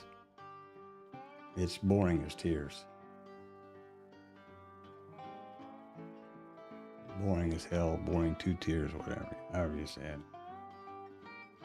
A lot of time standing and waiting. I don't overtrade. I don't, FOMO or give into the wiles of Monkey Boy, which is how I refer to all the psychological baggage we brought with us through evolution and, where we are today. Monkey Boy, FOMO, desire to be right, revenge trading, over trading, chasing, all that crap. Part of our wiring from all those years, of evolution, and at one point probably saved us. Risk aversion definitely did at one point, but they don't help us now, and I don't think you're ever going to get rid of it. I think the only thing that you can do, in my opinion, is to try to remain vigilant and aware of your state, so that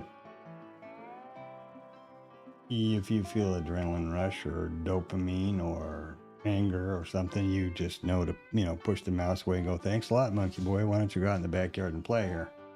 I got to do something. I'm busy working, and not give in to those things. That's my opinion there. Obviously, opinions are like butts. Everybody's got one.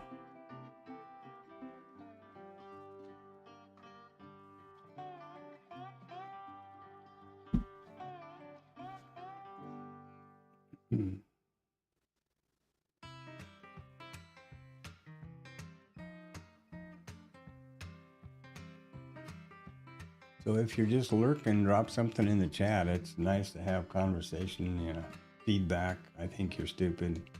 What are you doing? You're out of your mind, that basic stuff. Chat room feedback, the usual.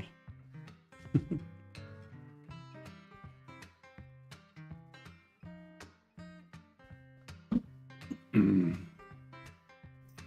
this is one of those days, man. We have not closed the outside candle or day. We have not closed the gap.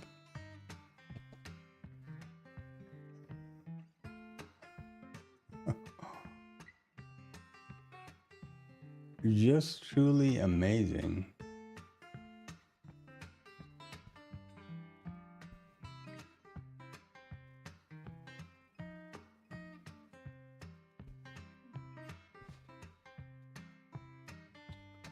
Some of the things that happen are just truly amazing now.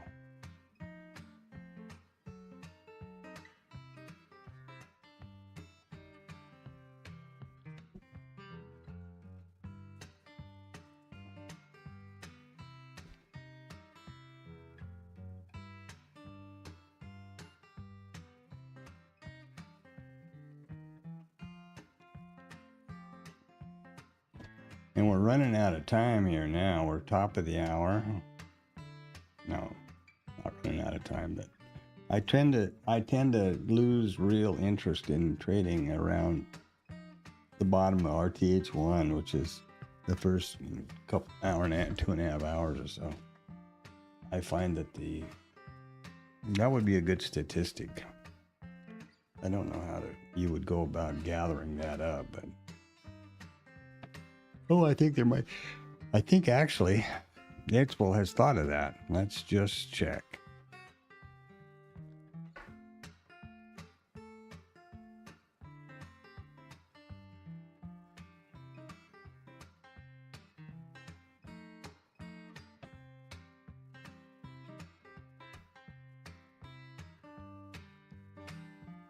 I think it might be the rejection framework.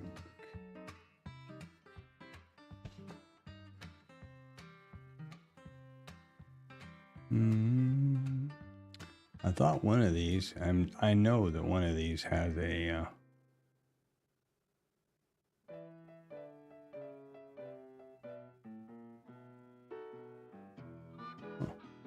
one of these somewhere has a thing where when it happens by, within the first hour or whatever.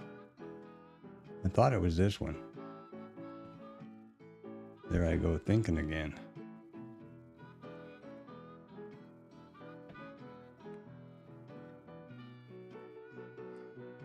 I don't know by breakout even means, to be honest with you. Formation time, no. By time, well, maybe that's it. Football, huh? The Chicago Cash. What is this all about?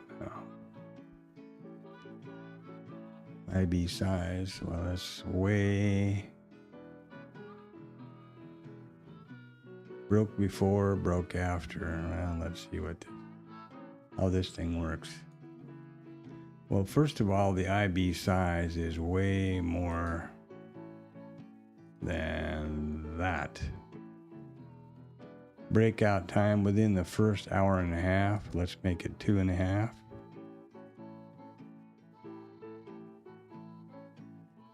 Weekdays to use. Friday. Breakout type. Single break. We haven't done either one.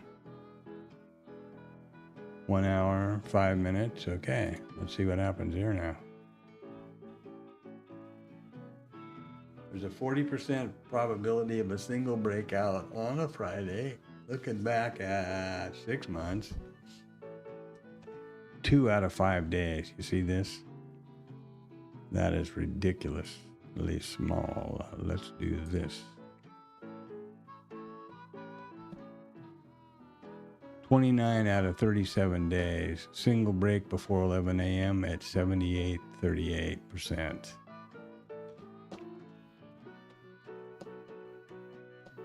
They better hurry. With this IB size. Now, interesting, right? 3 years. Let's just, since we've nothing else to do, might as well just mosey along there.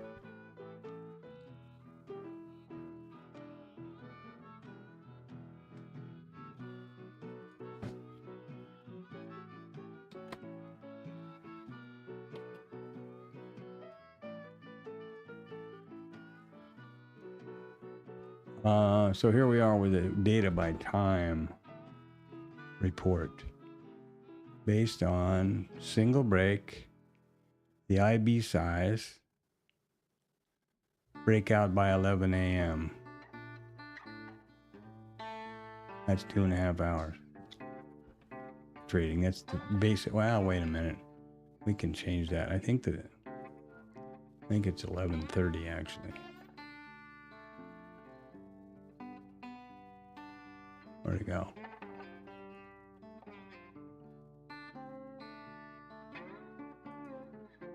Let's see what that does.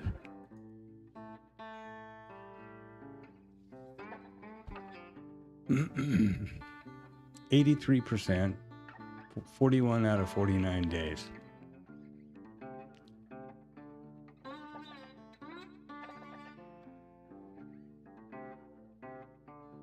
Five years. Let's look at 6 months.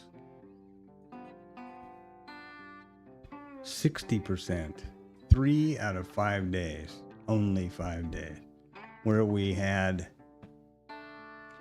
a single breakout before 11:30, and the IV was between 0.4 and 0.6, which is taken from right there. Oh, and it's 0.88, so I'm way wrong. I'm sorry about that. It's 0.88, not 6. And this is, we didn't break it out. We're coming down here. By the way, this is IRT. Trading view. Okay. Where'd you go? Where? 8.9 right there.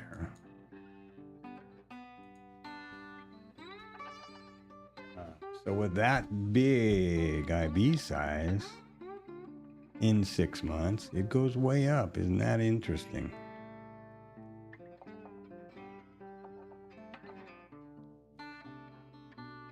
But it's only 8 out of 9 days.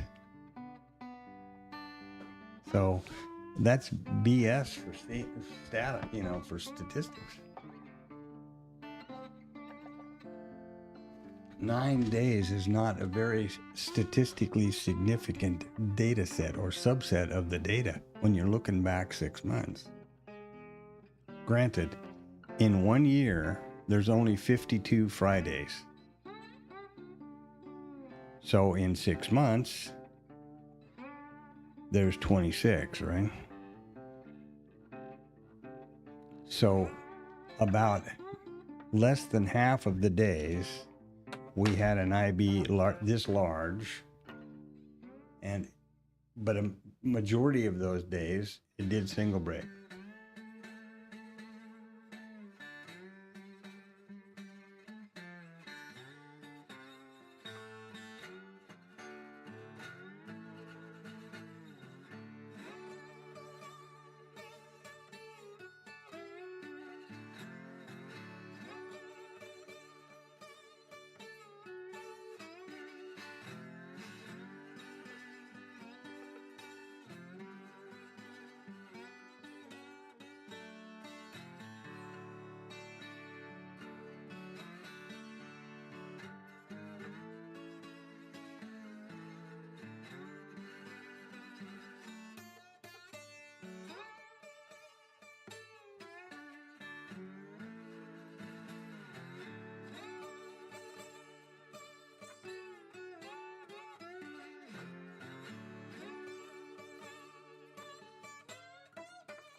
I'm not sure whether that even makes sense, but I think so. I think it's a logical path. And then after that happens, we have the retracement stuff, which is what we were looking at first. The by time thing is, they better hurry. They got an hour left. 450 minutes divided by 3. What is that? 150? Oh, yeah, 150 minutes. So that's 2 hours and 30 minutes. Yeah. That's IB 1, 2, 3. So I should just go 11 o'clock. So 8:30. 10:30. Yeah, I should just be 11 o'clock. That's the RTH 1. And that's just something that Rod, I think, came up with, which I like. Any kind of way to compartmentalize or group what we do, or statistics or trading, I think it's a great idea. So there's 450 minutes in the RTH session. Divided by 3, you get RTH 1, 2, 3. So 11 o'clock is about, 8:30 to 11 is about an hour, is about 2.5 hours. And that's the first one. That's RTH 1, and then on we go.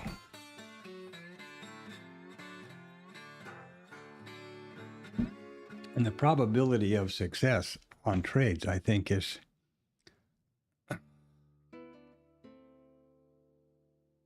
let's see something here. I want to change this back. Wherever I went, where'd I go? 2.5 hours. Is inversely related to, correlated to the time, I think. And I know there's people that only trade the power hour, and because of their job or whatever, they only trade the noon hour and all of that. But those things have never been particularly successful in my world.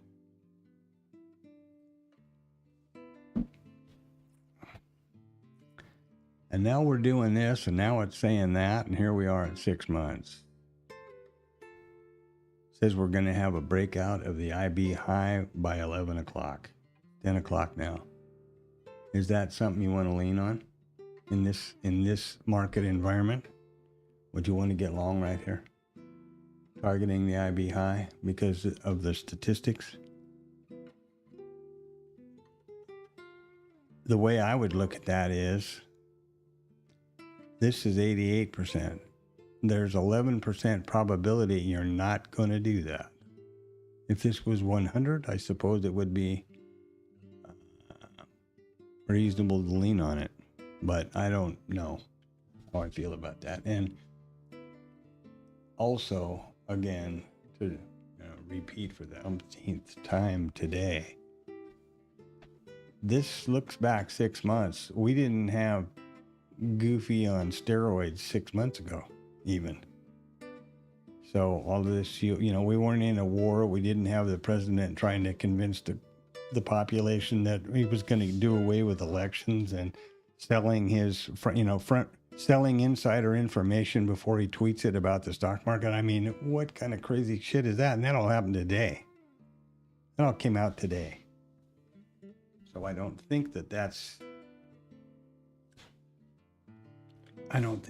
are, how do you trade the stats? I'm just trying. That's all I can say.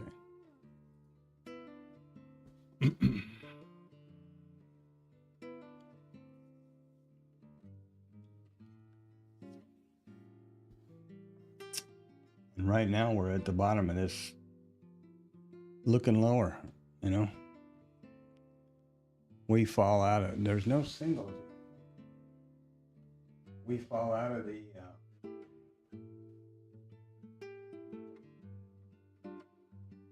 we fall into this light, low volume area.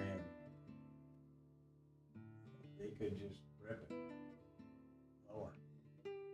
Who knows?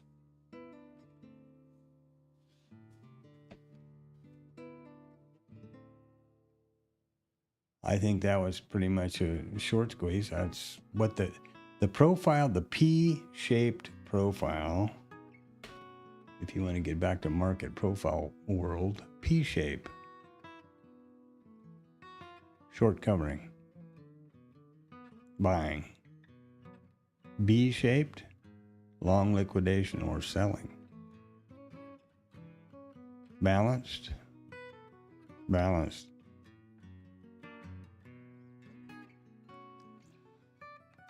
So they, if some bitch fell out of bed hard all night and they squeezed it up, now it's coming back down. Got a selling tail down here. Selling tail so far. None of my trading gizmos on or strategies on that I have running on IRT Yeah, on either IRT or Bookmap or whatever this thing's called over here, TradingView, we'll take a trade because there's the first rule is the IB statistic.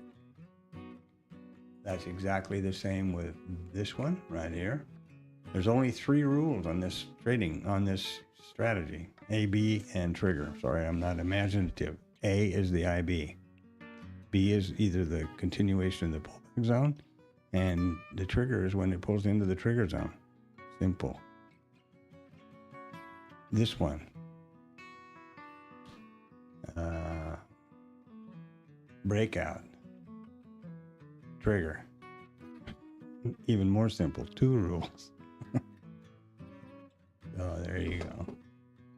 And then those are replicated essentially. The one with the fixed levels is, I don't not put that on TradingView. I've got so many back tests and all the data collected and everything about that it's not even going to be. I would never bother putting it on TradingView.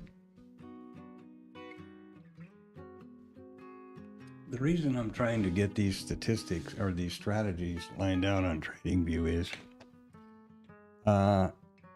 Edgeful has a really amazing backtesting facility in the next tier up from my subscription that they showcased free for a month or something, and of course, like, the first one's free, right? It's like drug dealers. But it really is phenomenal, and it uses Monte Carlo and a lot of parameters. And what you do is you upload your strategy in PineScript, and then you can run the complete, really detailed backtest with all the metrics. And is the strategy been overfitted? A lot of stuff. Much more detailed than IRT has. And so in order to be able to do that, I need to be able to have proven, sound PineScript strategies that, looking down the road, that I can import into that algo analyzer, I think they call it. And then I won't have to worry about back testing at all in IRT. And hopefully that will streamline the process. And it's a lot quicker putting this code together on for TradingView. I mean, I put one together last night in a couple of 3 hours, and I did one last Sunday. And this thing over here took me days or weeks even of nights and homework study and weekends, of course, not during the trading session, but a lot quicker. So, yeah, there we are. The rest of the story. You know who used to say that? Every day.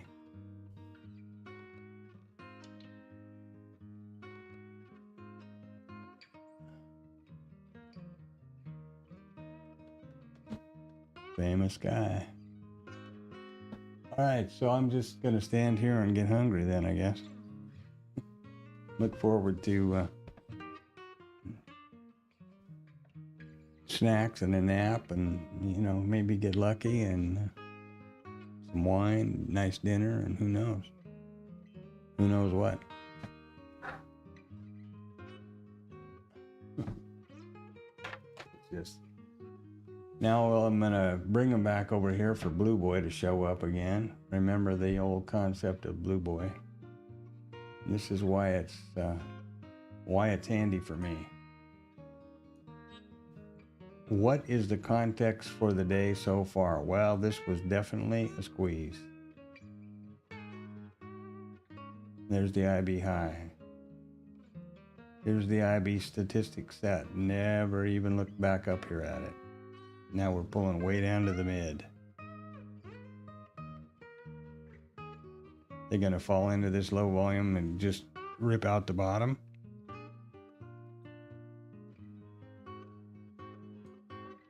Beats the hell out of me, and this is gap low. I didn't even put this over here, so oops. I don't know why it does that, but it's irritating.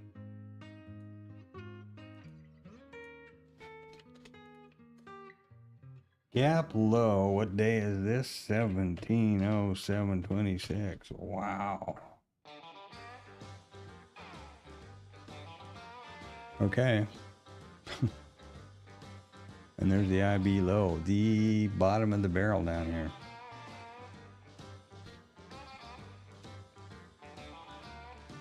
I'm gonna go get another green tea.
Ooh, dVPOC migration south. How about that?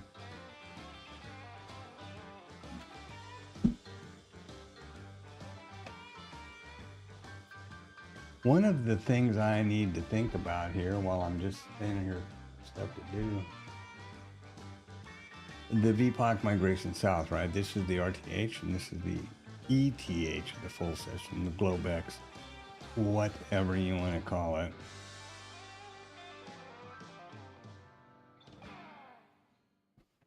The strategy that I have put into TradingView that does, I'm trying to define and refine dVPOC migration strategy.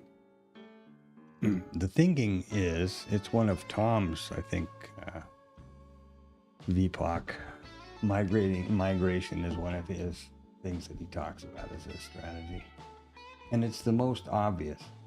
How can anybody possibly miss the yellow brick road moving around, right? So I, like many other traders, originally thought, well, this is going to be pretty simple. When this migrates up, I'm going to get long. You know, I mean, that's what it says. What this indicates is, remember the definition, it is the price at which the most contracts have traded so far in the session, meaning it's the most accepted price. Typically, it's where value is. Right? So when it migrates up, you would sort of imagine it indicates, and from market profile days, also this is an accepted theory, that value is migrating higher and that's where the price is going. Well, there's a perfect example of how well that worked out for you. And now it's migrated back down here. And these are, you know, this is not insignificant. That's 32.7. These are 30 handles across here. So I'm trying to develop, and there are those who trade it who say, yeah, it works good.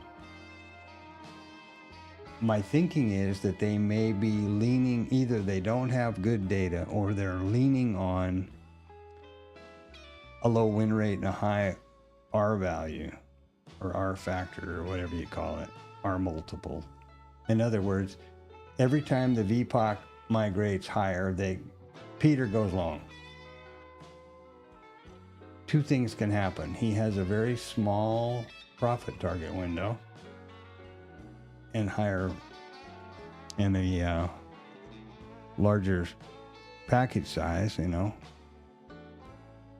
and or he gets stopped out frequently and has a larger risk reward ratio, so that he it compensates every time he loses one, he gains four, you know, for example. Those are the different ways to approach it, I think.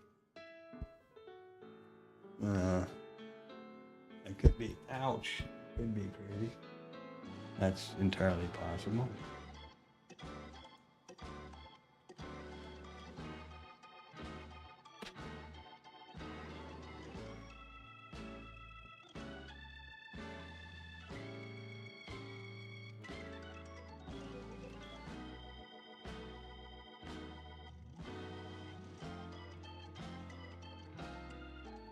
So anyway, that's one of the strategies that I was working on that I have put into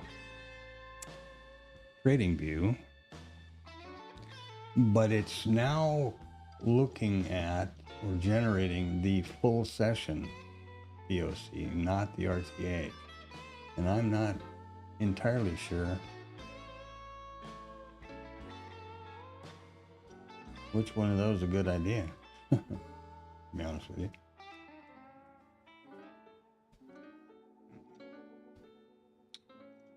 So here's the full session.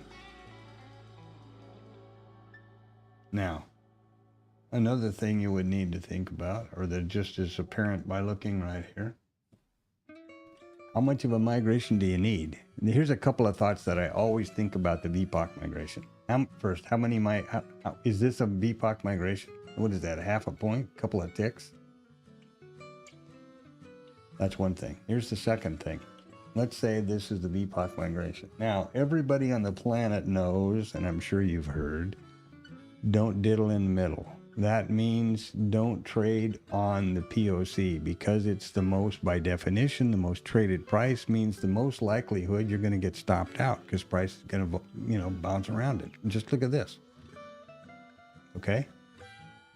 At what point does a VPOC migration turn into diddle in the middle? If there's a VPOC migration, you take this test and you get long, okay? How long do you wait before it's diddling in the middle? In this case, it didn't come back and go on, so it's probably a poor example, but you get the point. There's also another TOM trade, or TLab trade, which is VWAP mid POC. And is that what's setting up here? In hindsight, in the rearview mirror, it's lovely. But, right, let me ask you a question. Are you going to go long right there, grasshopper? You can see this, I'm just kind of cheating because you can see that, but how about right there? Are you going to go long? You got selling, you got selling, you got selling, you tested up, you couldn't get there, you tested up again, you couldn't get there, and here you go. You going to go long? Targeting up here.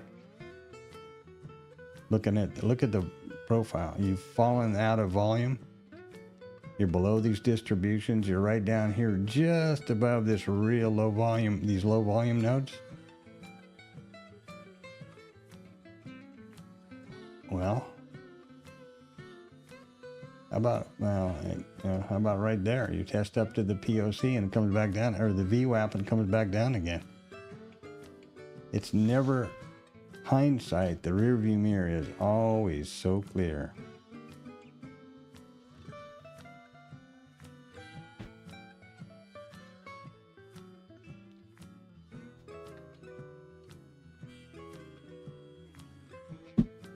That's why I'm so fixated on only and committed to only trade live trades on the stream, fully recorded, graphed, plotted by Bookmap.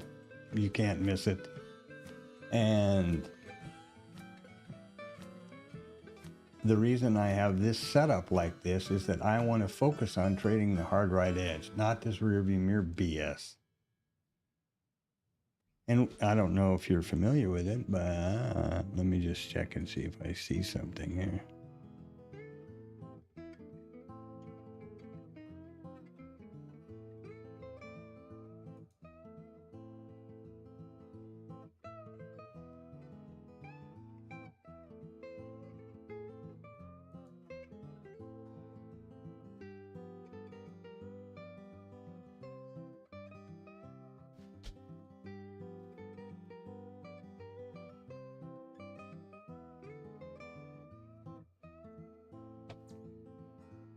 I don't see what I'm looking for. I was going to show you a example of how I guess it's going bye-bye.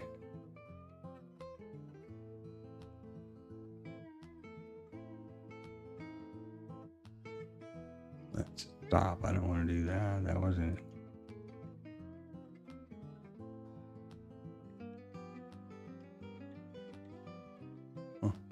Well, anyway, it's very crystal clear how Bookmap plots. There's a colored triangle pointing in the direction of the trade. There is a green break-even line. There are stops and targets. So yeah, it's plain as a nose on your face. We're gonna come up here now and test it again and perhaps take out that stat. They better hurry. They got 30 minutes to go before the first 2.5 hours is in. Satisfy that statistic.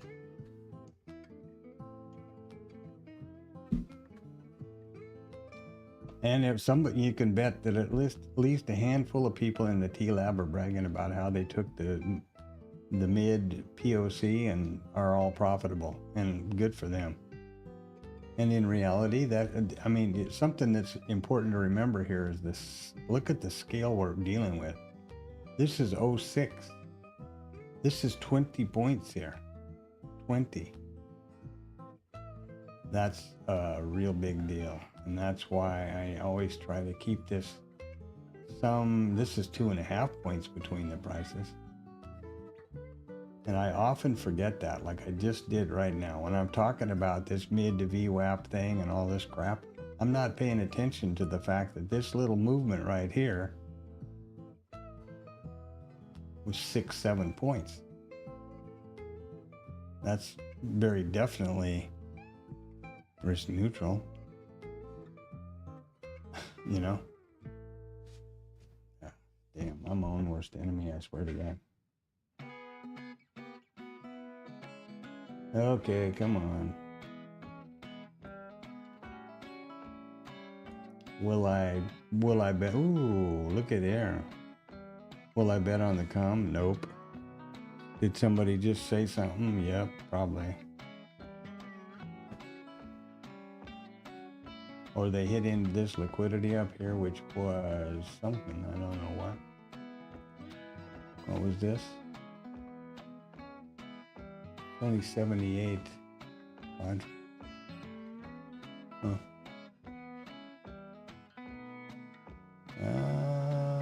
Volume 155 delta buy.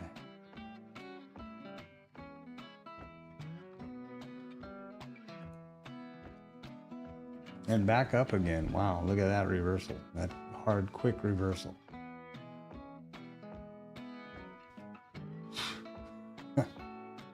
Boom, bam. That's almost, I would consider that a fat finger, you know?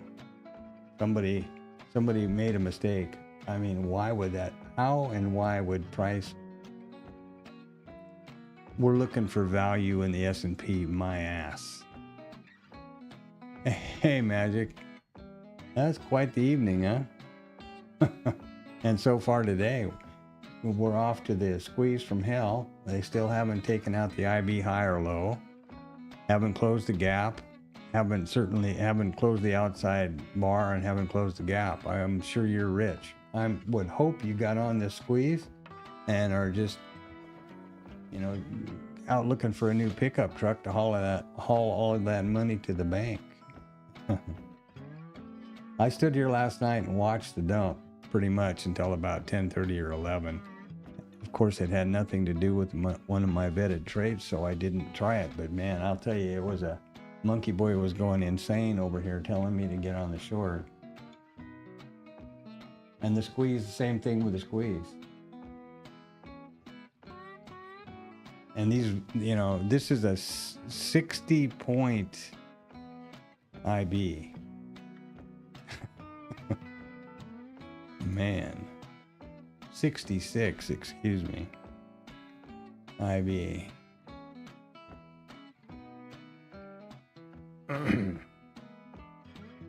Yeah.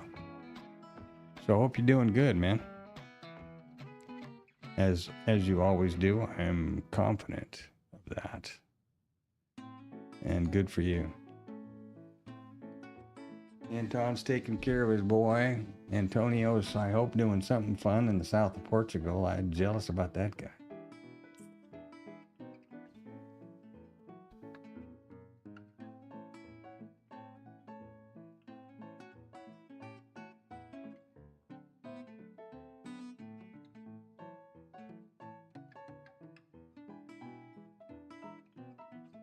Yeah, I watched, I knew you'd be doing good in Asia. I was watching that. I actually streamed it. But nothing, you know, no trade for me other than I should have just thrown on a short out of discretion and let her rip. But I'm trying so hard to stick with this vetted trade idea, and it's becoming like a freaking bone in my throat. And I was talking earlier here about the RTH 1, 2, and 3, you know, the RTH divisions that Rod and those guys came up with. And it's basically, there's 450 minutes in the RTH session, so divided by 3, you get 2.5 hours each. And I have noticed, and I suppose you have too, that the RTH 1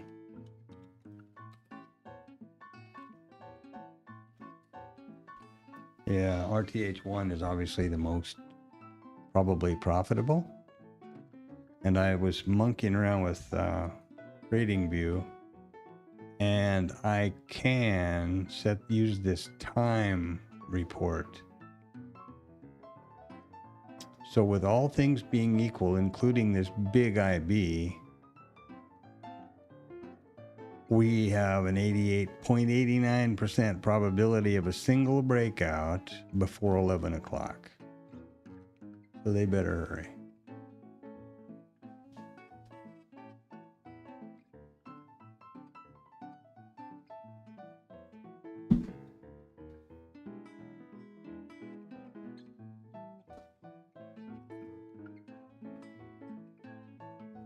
Yeah, that would have been about there. You'd have shorted right in around here someplace on the retest of the POC.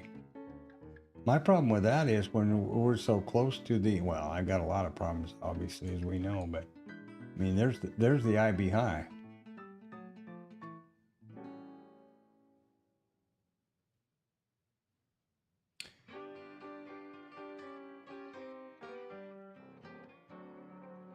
Well, it's just it was something that Rod came up with, and I liked it because it's kind of a way to group time periods and look at your trades.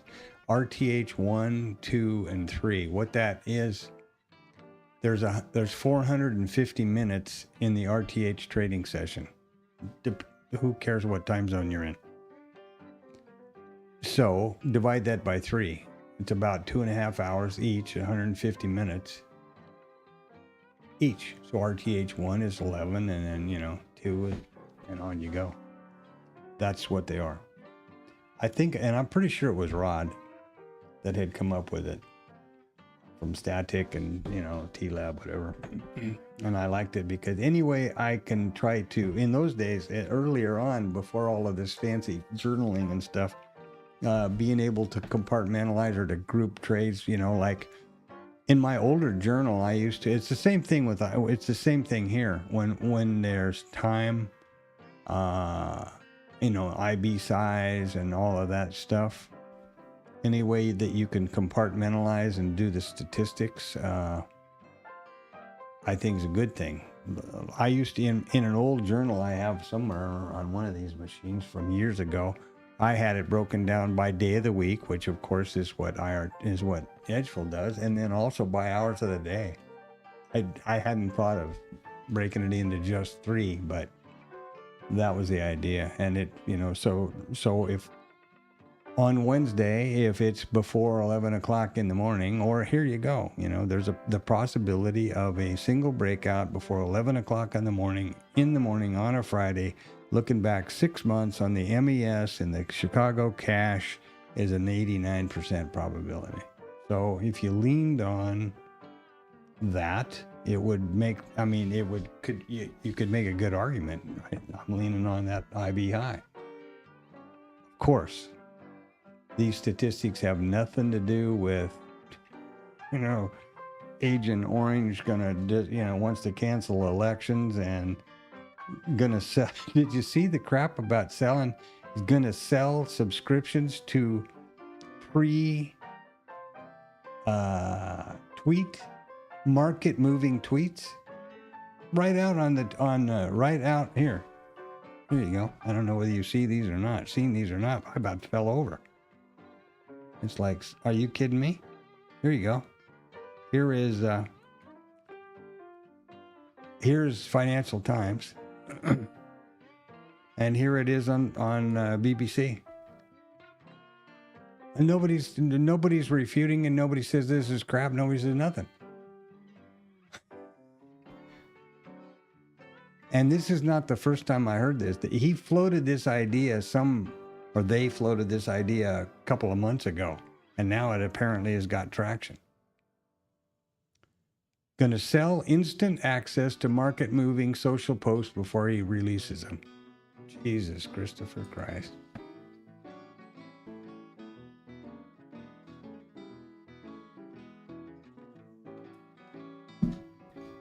Yeah. Crazy ain't the word for it, my brother. It's just punk, it's just punk shit. It's punk gangster crap. It's a protection racket. That's what the whole thing with the Straits of Hormuz and stuff was, is a protection racket. And this is just, insider trading or front running or whatever you want to call it. It's been illegal since Christ was a carpenter, for crying out loud. I asked Martha Stewart about it, who went to prison, for Christ's sake, for not doing anything. Martha Stewart was busted and convicted of insider trading because her broker called her and said, you might want to liquidate these shares that you own of whatever the company was. And then apparently said, because so-and-so is selling their stuff, who was one of the officers in the company. And she said, okay, sell this many shares. Well, they busted her for insider trading.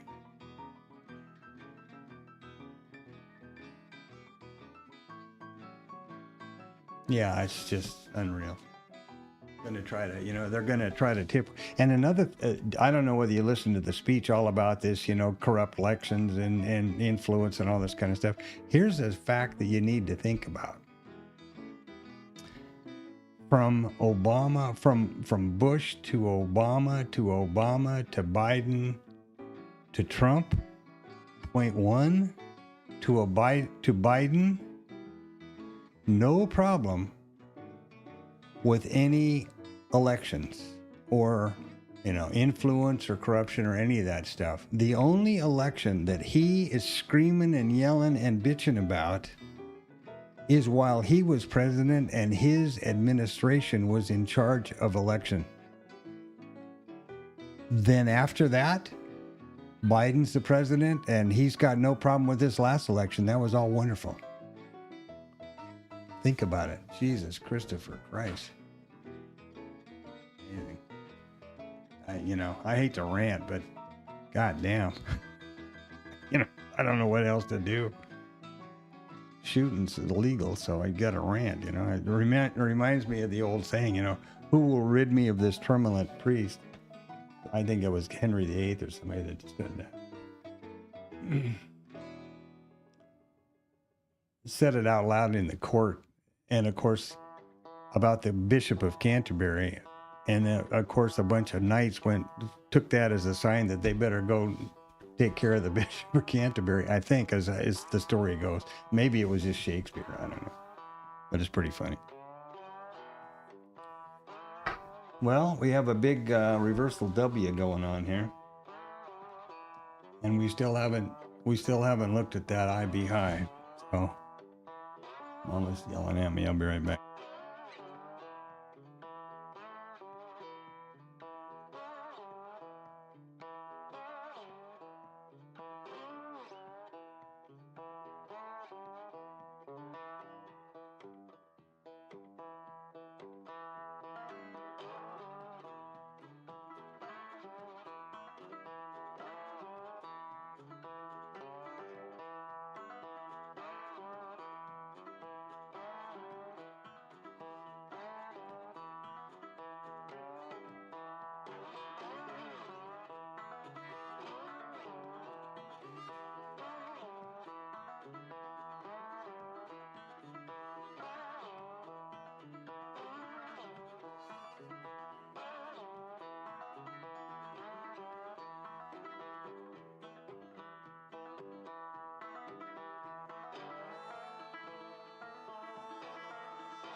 Okie dokie.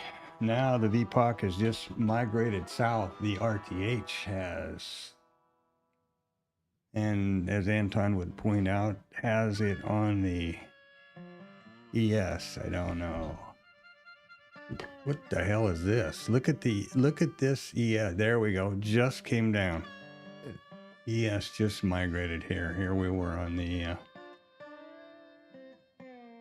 higher time frame. Now see if I can get out of making a trade there. Okay. Something I was gonna say to you.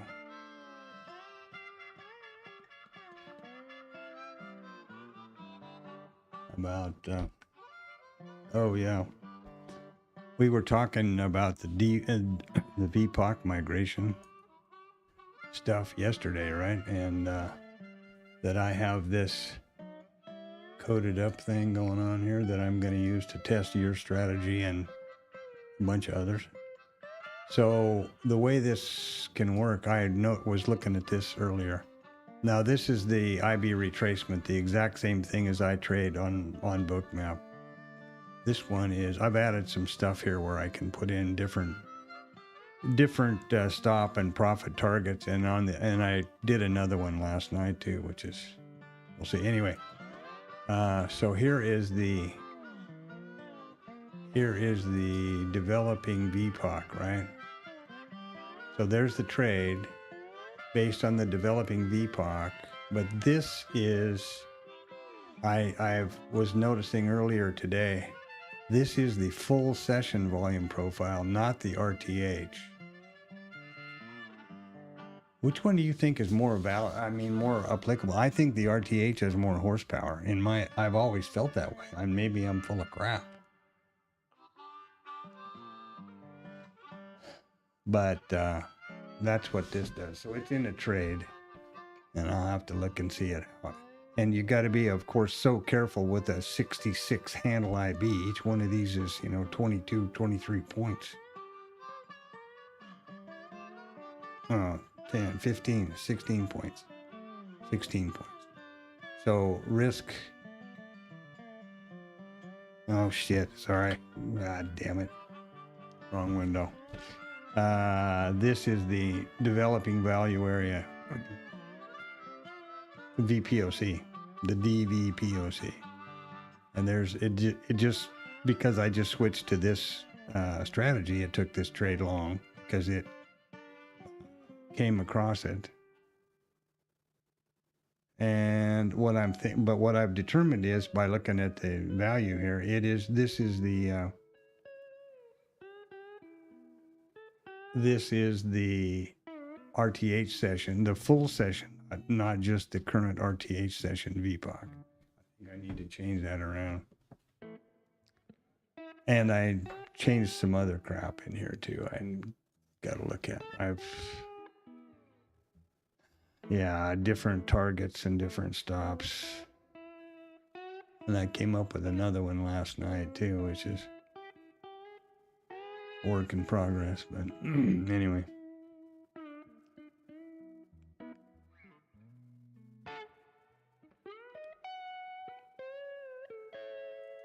So what I'm doing is I'm making sure that all of these have, I can set the session and the initial balance, because then I can work on, getting down to Asia and your box sizes and stuff like that, and then see where I can come up with something that's meaningful for me to use. So this is that one. I'm going to put this back on the old standby here. Retracement. There we go. Okay, and this is no retracement because there's no IB. There you go. All right, now I'm gonna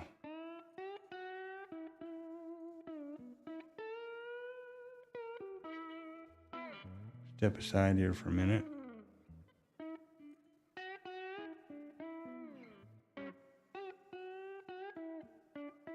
I think my sneaky wife has a special way she funnels the good smells from the kitchen into the aircon or some crap, because it comes wafting back here to my office like I'm standing here salivating.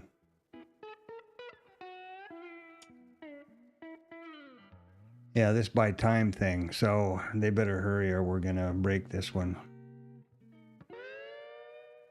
pretty quick.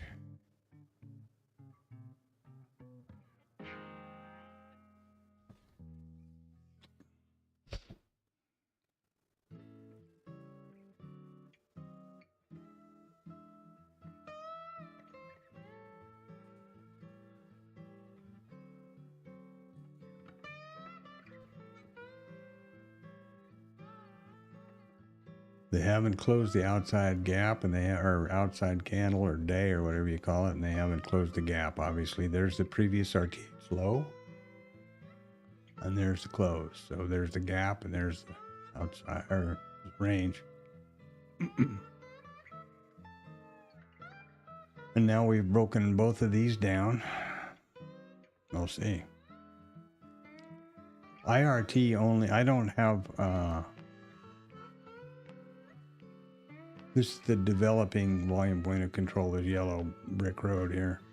And the fixed one is the red.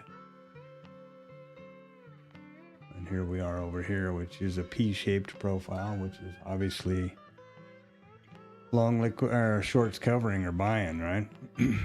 Mm-hmm. This keeps being in the wrong spot. There we are today, and it's a big gap down, obviously, and 60 something points. I think it's so funny. I wonder if anybody has realized that the only administration that this group are accusing of allowing election interference was themselves. That's really amazing to me.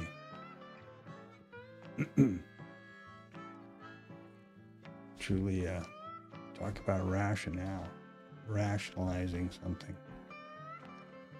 Maybe I'm wrong, but I'm pretty sure I'm right.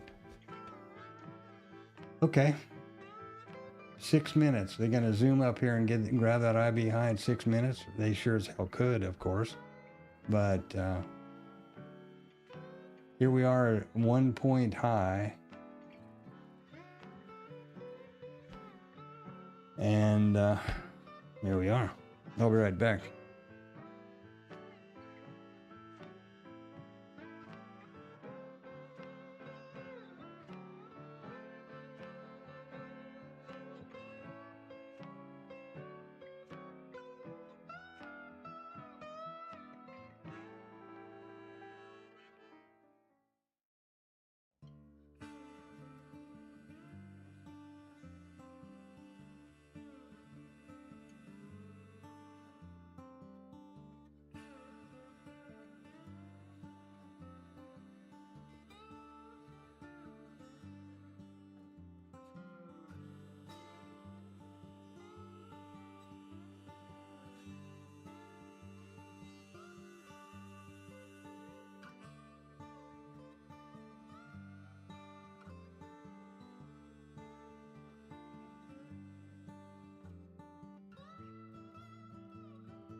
Well, they almost did it, huh?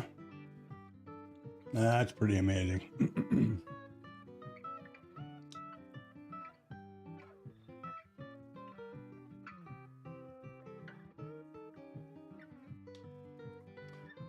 What to say? Yeah, you too. You too, Magic. Have a great one. I hope you made a killing. I need to learn your style.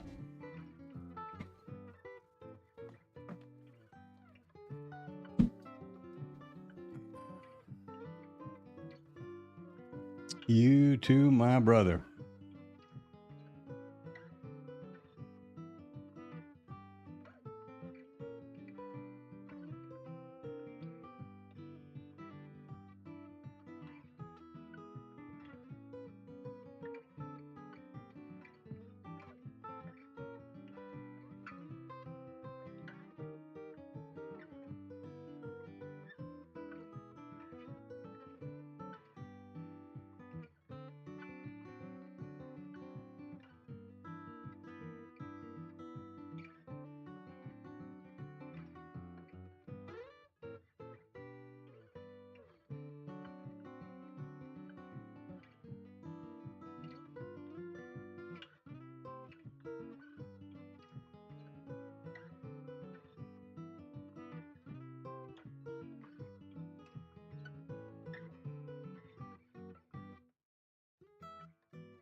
Well, what's going on now?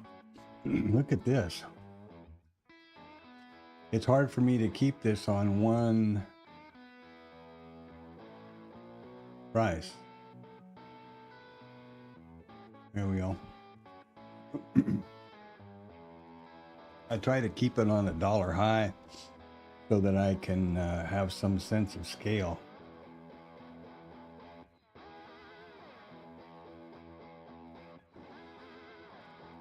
You know, this is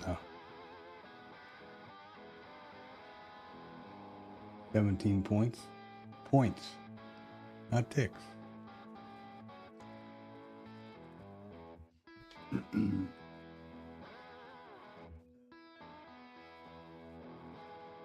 So we have broken an 88.8% probability that we will have taken out the IB high or low single break by 11 o'clock today.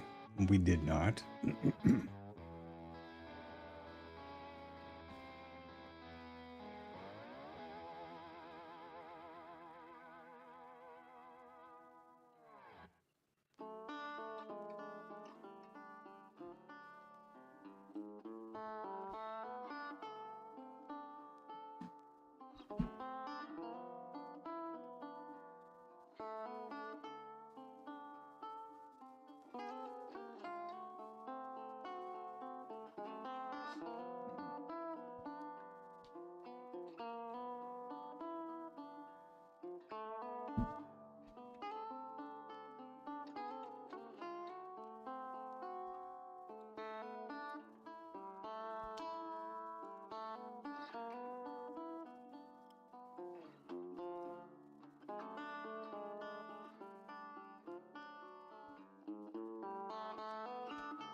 Boy, it's going to be, I'm sorry I'm old, because it would be really great to be able to live long enough to see how history looks back on this period. This has got to be something else.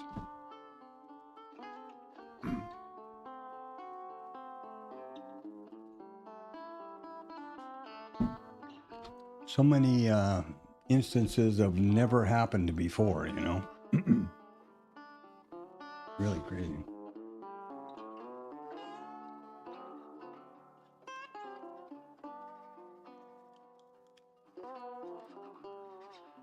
I'm sort of torn between the devil and the deep blue sea now. I still don't have one of my IB stats. Would I take a trade? And here's the next problem. What the hell? Well, let's just look here. 22 to 38. 16, yeah, points. Per zone. So the pullback to the 50s, 32 handles.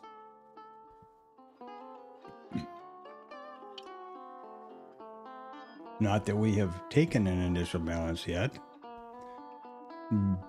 but looking at the statistics, there's like a 78% probability that if we take it out, we will retrace to this 25, and another 20 or 30% we get to the 50. So does that mean it's a mean reversion day? Even though we're just below the low, you know, closing that candle, the outside bar, 10 handles, yeah, assuming we take the beat, and we've got liquidity living up here at 40, and this thing at 50 has been in the market since Christ was a carpenter. That 50 has been in the market since, wherever I am here, 9 o'clock.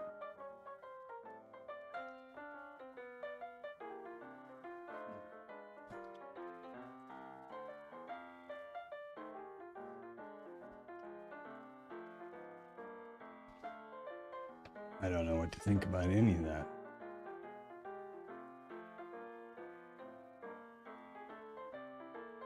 I don't know what to think about any of that. Boom.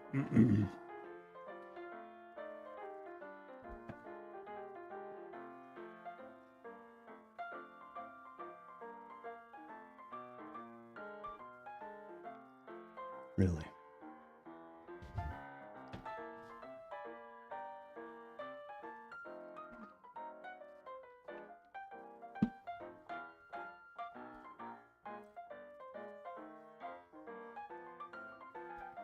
Front running the stat was certainly not a good idea and has not been for a while.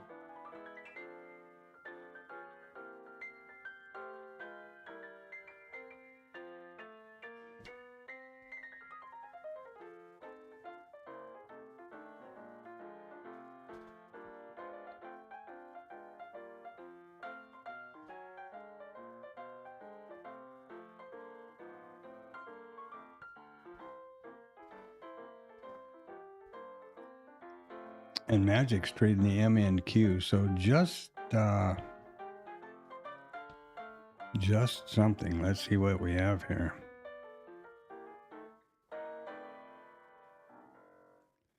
$408 to $950. $950, man. 500 points on the MNQ. That's a lot. Wow. That's a lot.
So our statistic for the first RTH 1 didn't happen.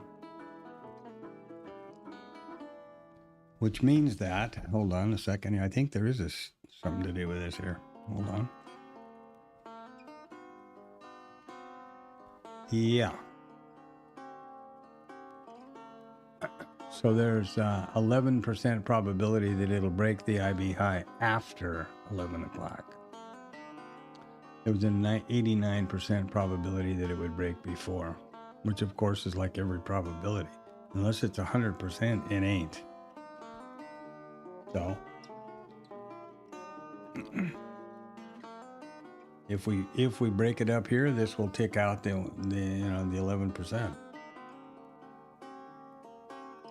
But one thing's for sure, it's not something I would lean on. I don't think I would recommend trading that direction.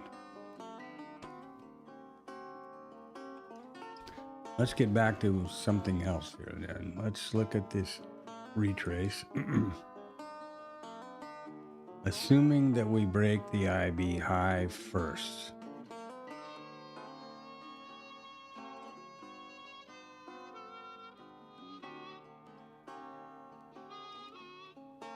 This is all still correct.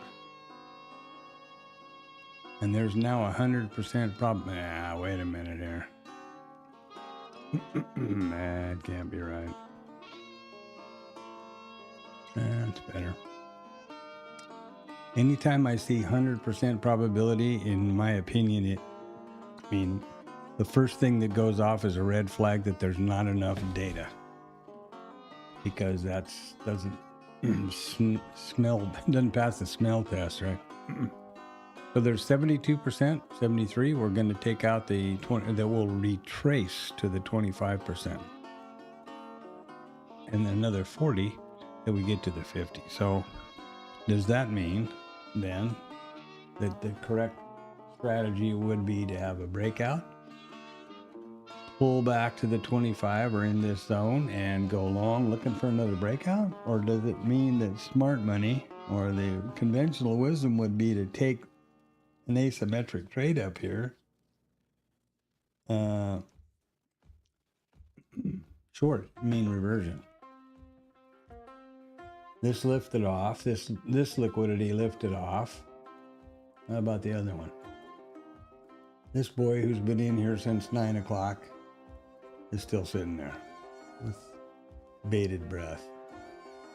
That's to close the outside day.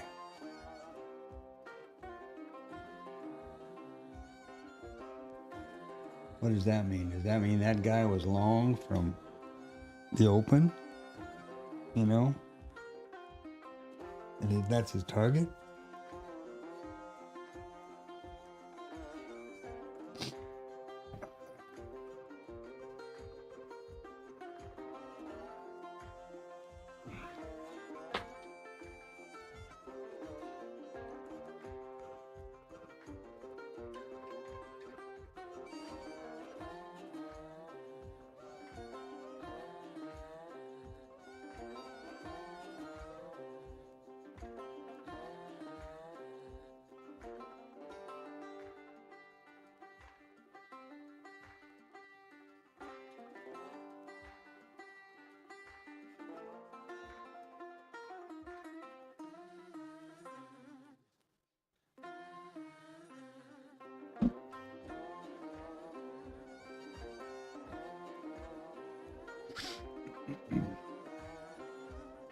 Well, they're going the wrong way if they're going to get this IB stat out. Okay.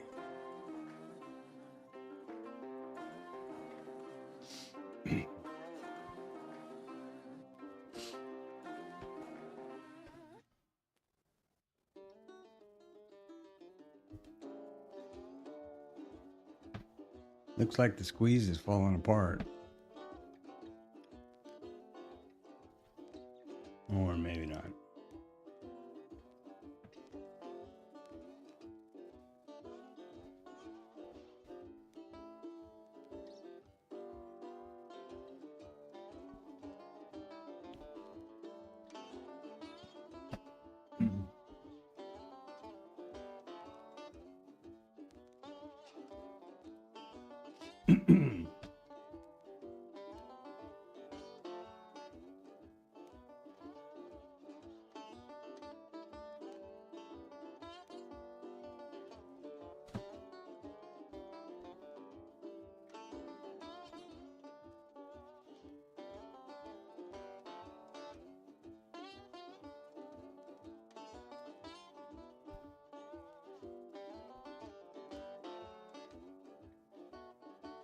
I think I forget to mention it sometimes, but I stream this in 1440p. So if it's kind of furry looking on your end, you can always hit the gear button and select 1440p high def.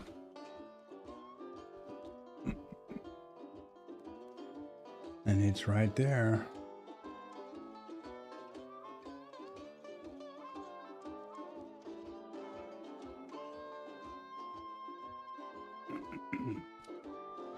Wow, this is just freaking ridiculous.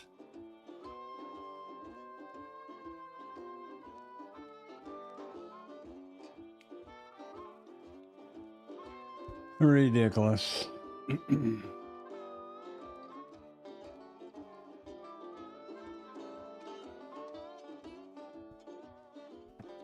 Now that breakfast is kicking in, I'm starting to get the food coma going on here.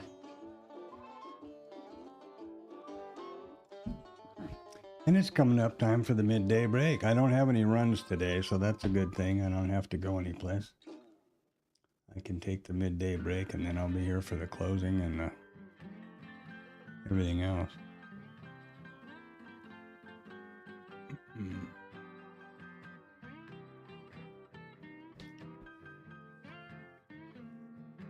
No meaningful earnings today. Who knows what's going to happen in geopolitical world. Truly amazing. It's amazing because it's so frustrating to me.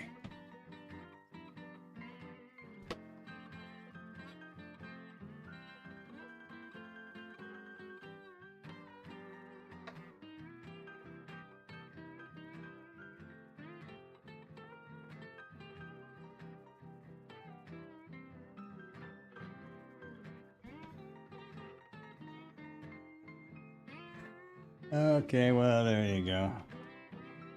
Well, I guess it's priced out of our range there, Magic. They want 100,000 a month.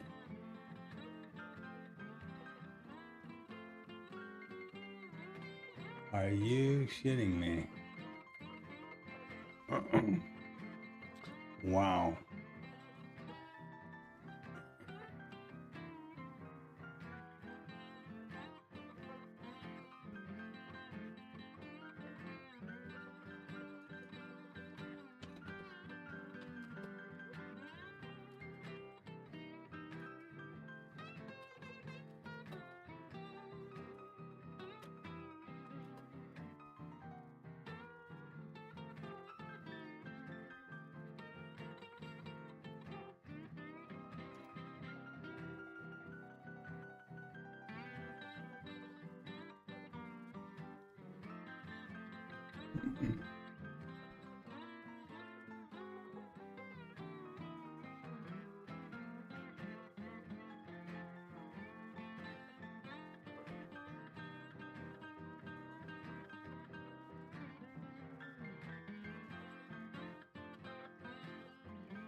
$100,000 a month. Jesus Christ. Wow. Well, it's proof that they realize how what you could do with that, right? What you could expect to earn with that.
Well, this just completely sucks.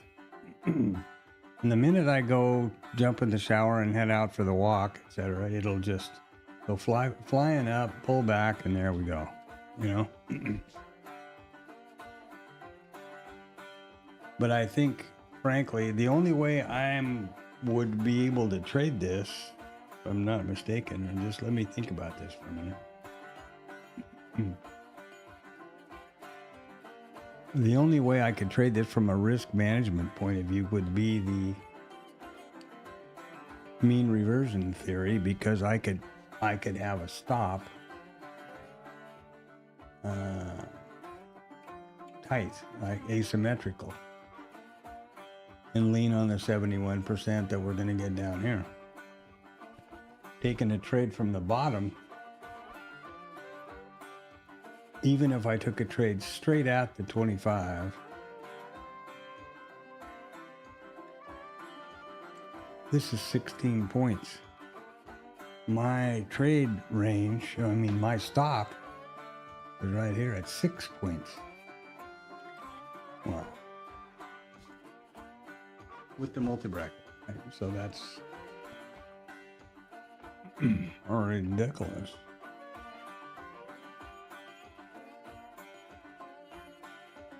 And I think I will go a half-day deal here, take my break, shower, all that stuff. And be back after this lunch hour extravaganza. Not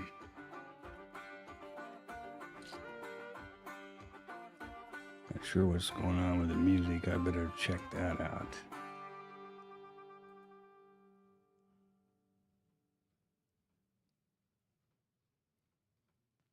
Oh, pretty close to done, huh? Well, let's do something else then. Let's do something else.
Well, I'm quite certain that the minute I step away, this thing's going to fly off. So get ready. I'm going to step away.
Now watch for a bar trade here. You know, this is just,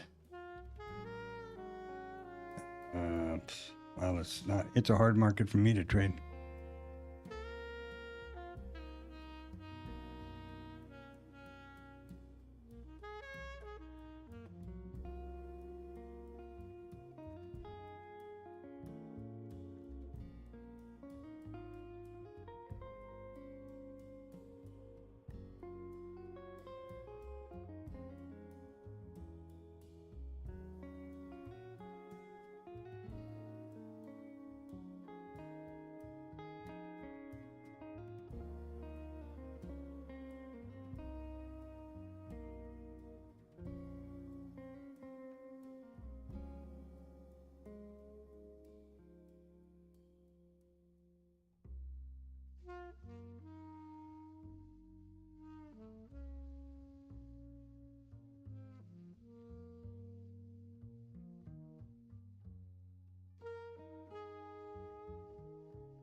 I knew the minute I stepped away and got in the shower they'd do this, and that's why I snuck back in and didn't tell them.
Oh, there we go. Now, what are we going to do? We're going to mean revert back down here. I should have clicked it, I guess.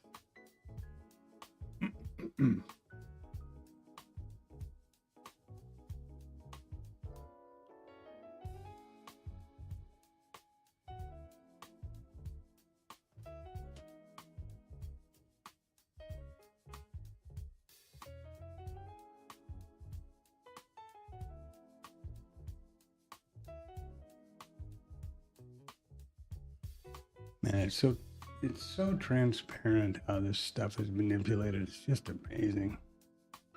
Really.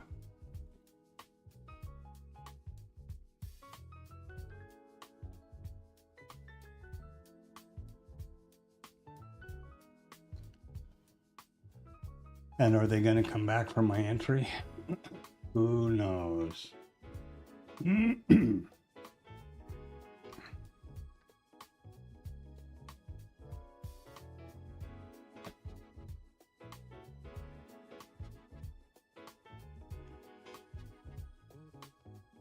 And there we have it. Where am I now? Okay.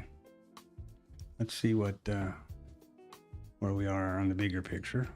Yep. Well, son of a gun. TradingView says we didn't take the IB high yet. We matched it, but we didn't take it.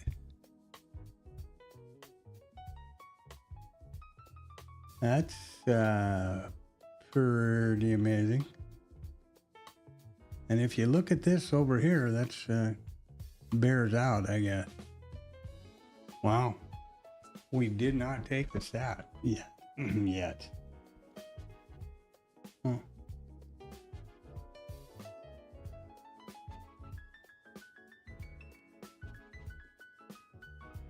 Well, thank you. Thank you, whatever this is, TradingView.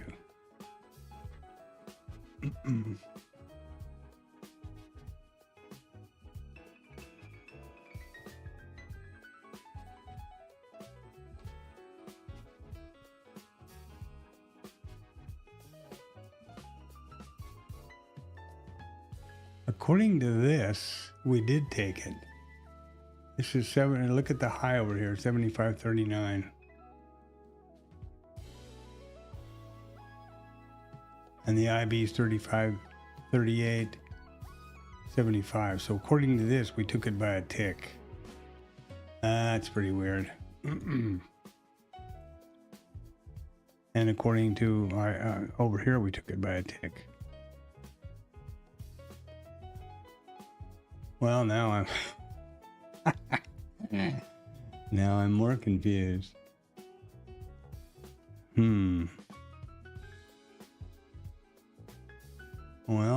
Well. This is different data. Now, I'm on Rhythmic. My trade systems are on Rhythmic data. This is CQG, if I'm not mistaken.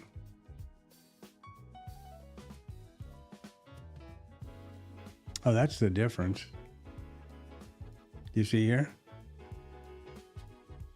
They're saying that the IB high is 79, 39, meaning it's not taken.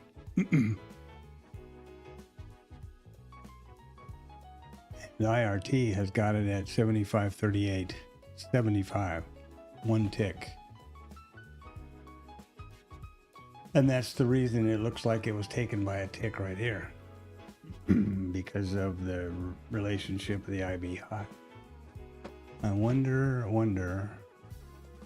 I'm going to do something for fun here now. I'm going to re-download the data and see if this miraculously changes. So remember 78 3/4, 38 3/4, or 39. What we're looking for is a change right here to 39. That would change the IB stat. Oh, but you have a VPOC migration up.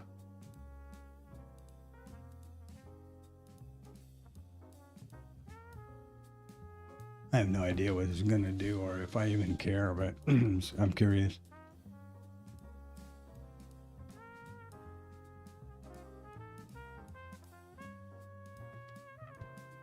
Yep, look at there. See that? It re-downloaded the data and it's 75.39. Oh, TradingView was accurate. More accurate than IRT. My. Isn't that something? It's a tick, right? So what's a tick among friends? Well, it's something big if your system is based on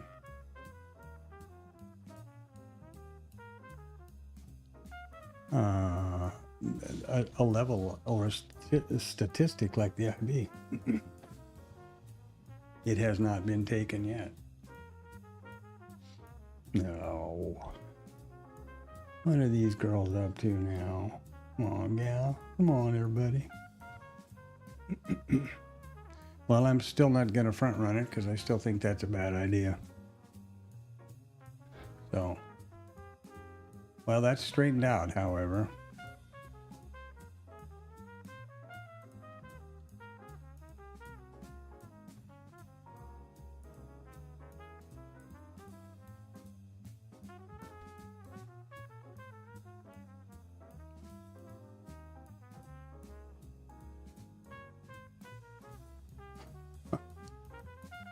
Okay, so we don't have an IB high. We don't have a breakout here. Obviously, we don't have a breakout, but we don't even have a wick out. Nothing going on over here yet. No break. That's okay.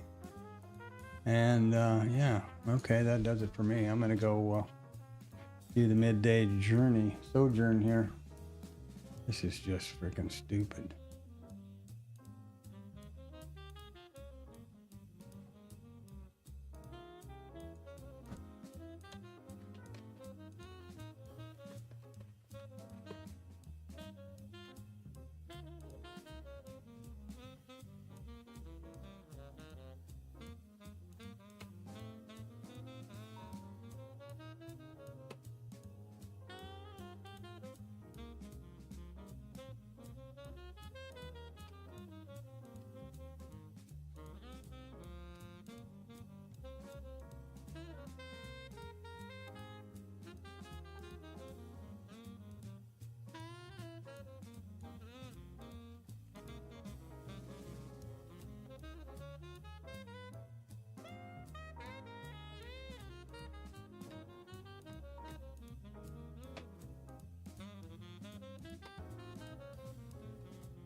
Now, are we gonna come up here and get it now?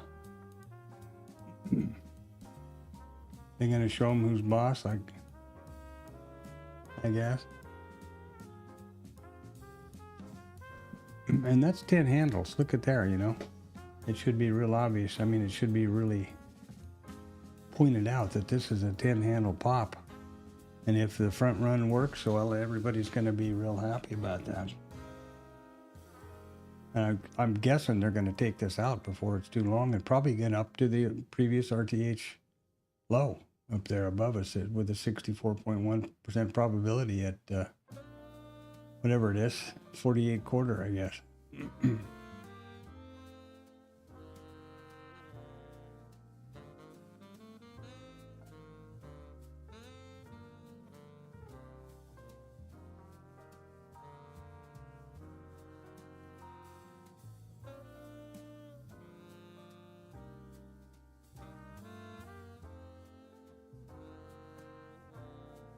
Yeah, I'm gonna go. I'm fading fast here. I'm gonna take a step away, and I'm sure that they'll break it out, and then I'll be disappointed that I wasn't standing here. But I'm beat, so I need to power up and regenerate, recharge, whatever.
Would you look at that? Still no IB.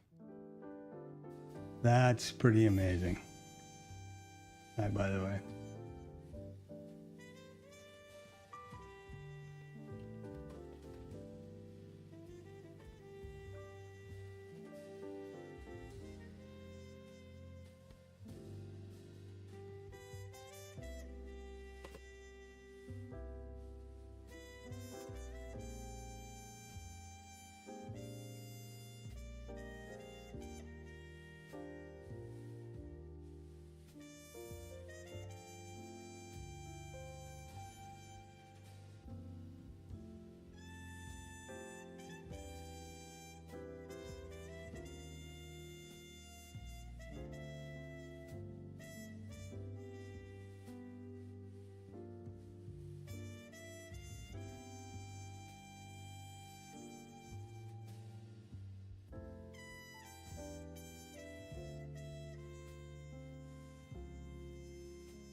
You go down and take the IB level.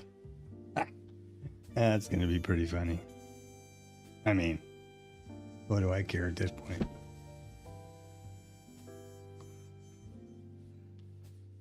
Oh, boy. Wow.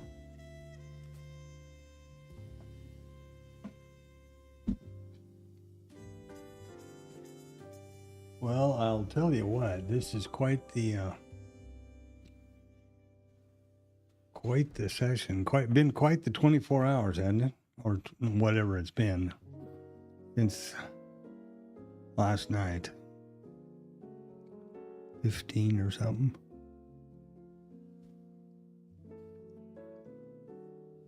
Uh, 22 hours, I guess. Wow. Well, I didn't take a trade. I didn't have a signal. I didn't have a trigger. And, you know, boo humbug, bah humbug.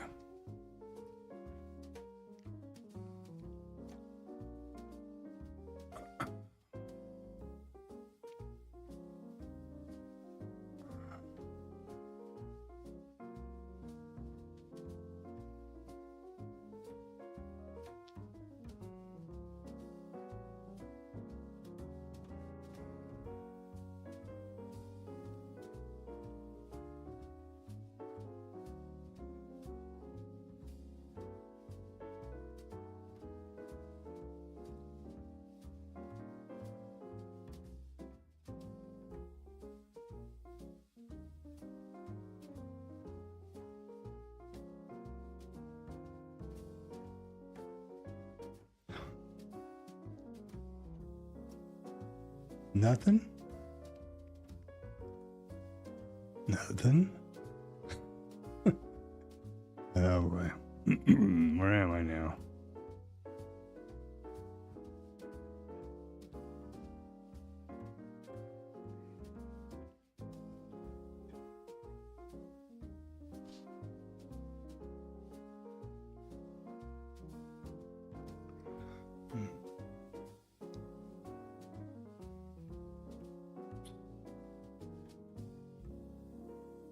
Well, everybody's just plugging along, and they're cute, and it's sweet.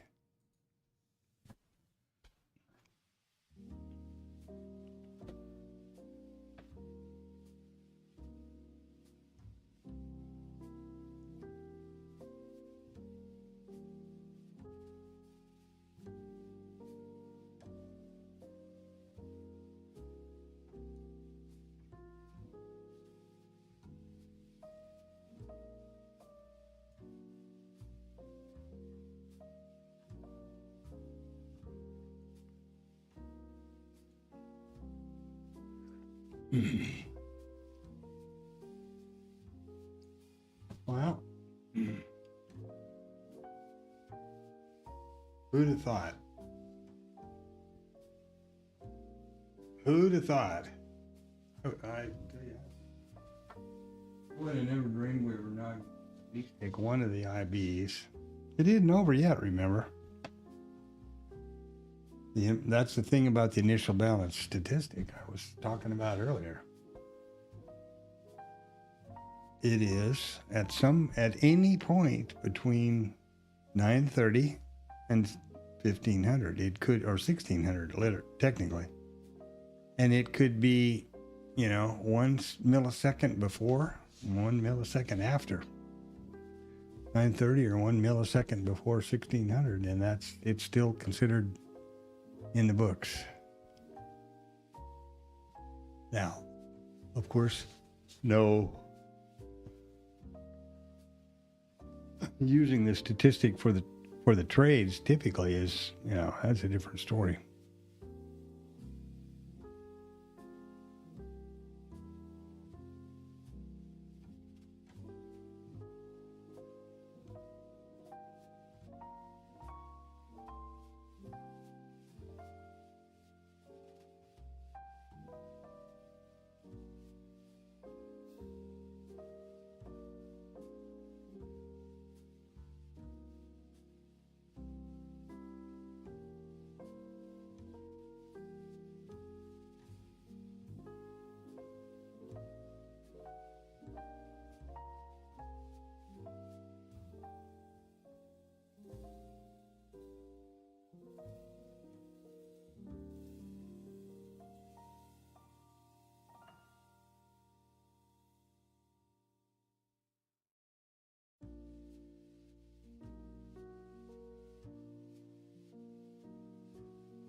Well, I've got no possibility of any trades going on here, so.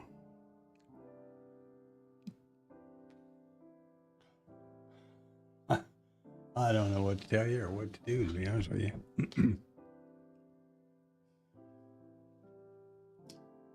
I think it's pretty amazing that they took that, they came up to the IB to the exact tick.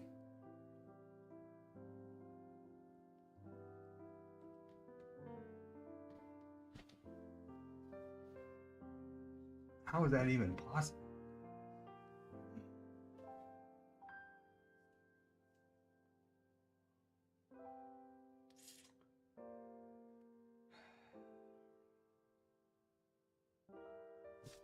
How is that even possible? I don't know, to be honest with you. In all seriousness, I do not know.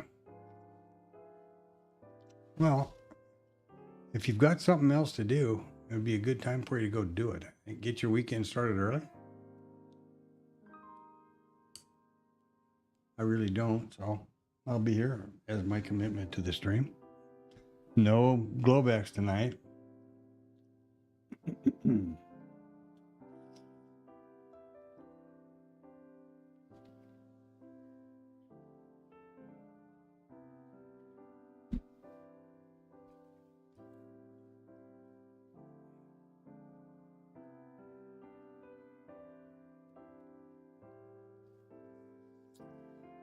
No Globex tonight. Yay, me. I can do some homework.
Just 10 points off the open, for crying out loud.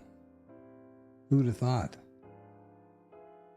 Who would have thought? And I'll tell you, I say this every day almost, and it's 100% rearview mirror. I'm not suggesting I did it. I'm lamenting that I can't figure out how to do it. This kind of we put in an opening swing, we track up, we come back down, don't get as low. Why I can't figure out how to just throw one on, throw on a trade on the swing high reversal, asymmetric trade. If it goes down here 2 ticks, I'm out. It's wrong. I was wrong. But just look at what happened if you're right. And that's not unusual. Obviously, this dramatic change is unusual. But these, and here's another one. Comes up here, it doesn't get any further, doesn't get into this liquidity up here. Comes back up and tests, it doesn't get that high. If you want to be pedantic, it comes the 3rd time.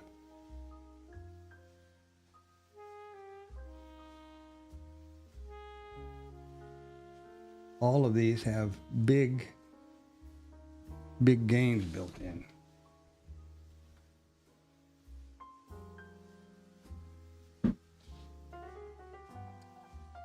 I'm really amazed.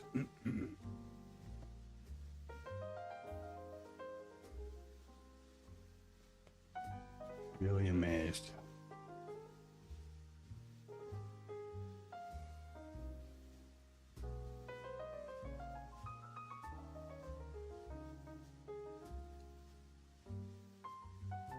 And this is still 2 points high, remember. Notice it's still 2 points high.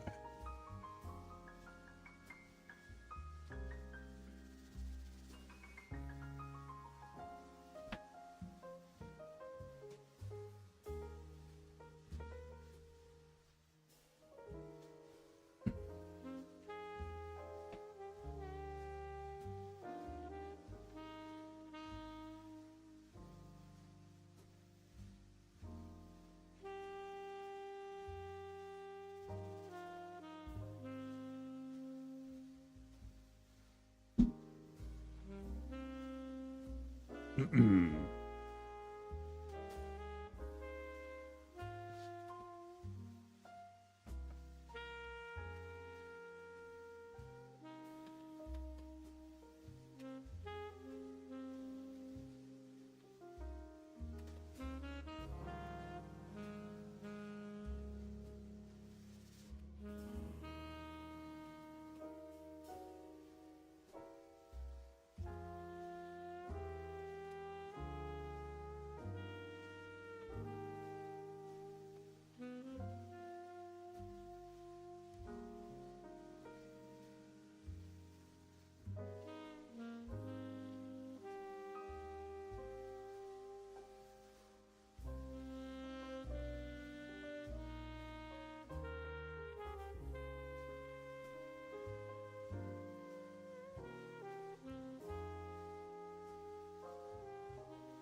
What a weird. Well, it's been weird from A to Z, I guess. It started out weird last night, and it hadn't quit. Here as I can see.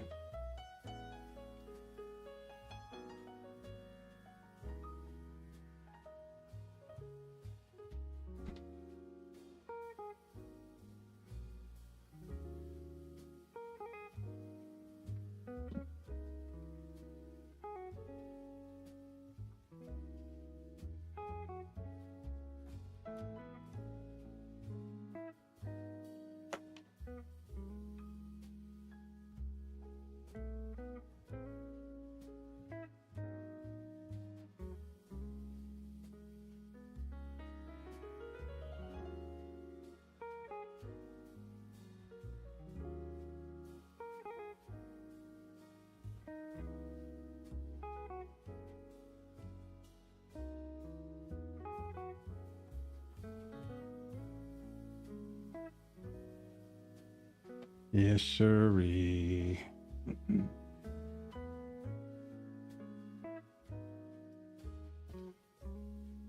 I'm trying to think of what I can do now to make use of my time besides just standing here. I'm not gonna, this is the kind of thing that, or these are the times when a lot of people struggle with their monkey boy, their demons psychologically, like FOMO and fear of missing out. A lot of traders have the concept that because they're standing in front of the charts, they need to be doing something. And that's a real bad thing to have happen. And in fact, there is no relationship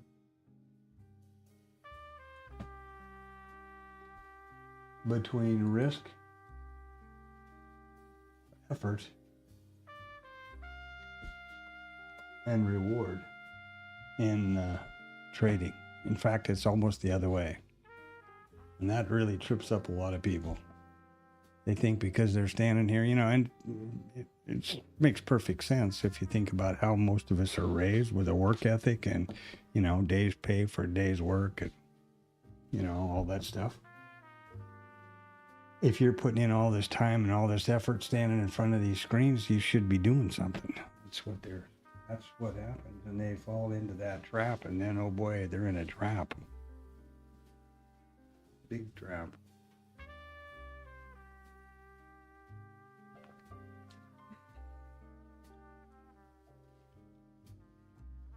And that kills a lot of people.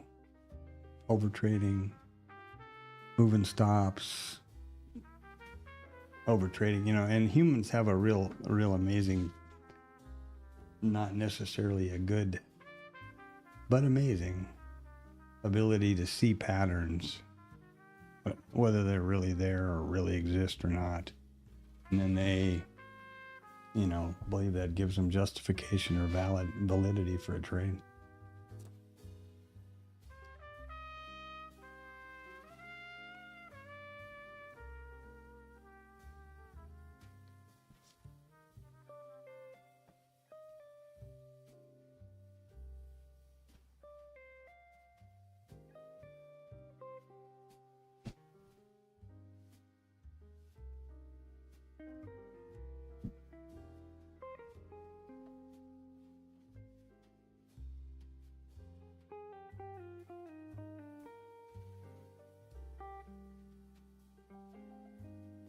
And here's the reality. If you have an algorithm of any kind that works reasonably well, have it on a chart. I have a couple of them over here. I have a couple of them on IRT. You see any trades here today? That's because there aren't any. Not because there wasn't something, oh, that's close, or oh boy, none of that. If I'm trading an IB, initial balance trade, breakout or whatever, there's no trade. Now, like I said earlier, if I have some kind of a wonderful way figured out to take trades like this long or like this short, I don't have, but that's different. The point is, if you have if you have a reason to take a trade and it's predetermined, best if it is pre-vetted by backtesting and real data, then there you go. If you don't have, then you shouldn't.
What a weird frickin' day.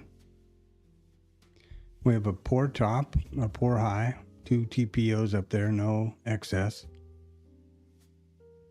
And that's pretty clear there. I was just looking at the market. Damn. Why, that's irritating. I'm going to turn this off so I don't have a trade on I don't plan on. That happened just by bumping the stand, that the frame that holds the mixer. Here's the two TPOs, right? So there's the poor high. Right here. 2 TPOs wide, poor high. No excess. And yet here we are. Big selling tail here.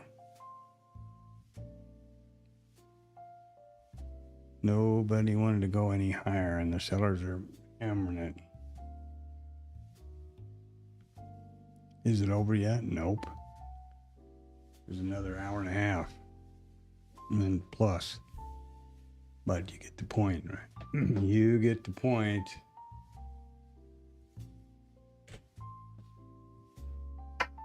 Oh.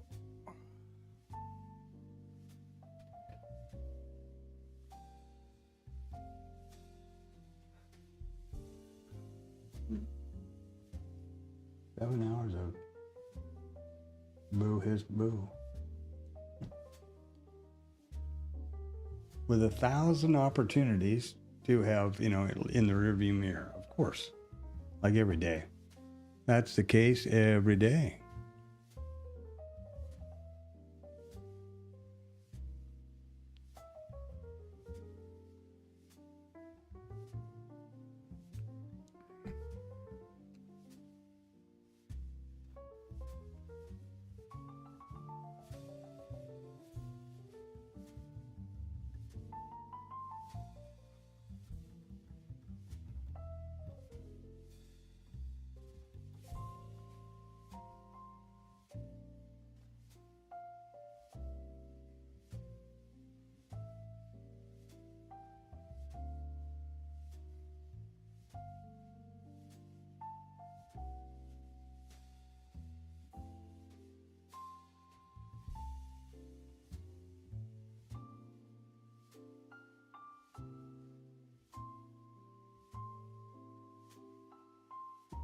And there's absolutely within the realm of possibility that this thing will do a closing swing trade, from 3 to 4 and go up and take a high or a low, or go, back to lunch, back to bed. I mean, it can do what it wants.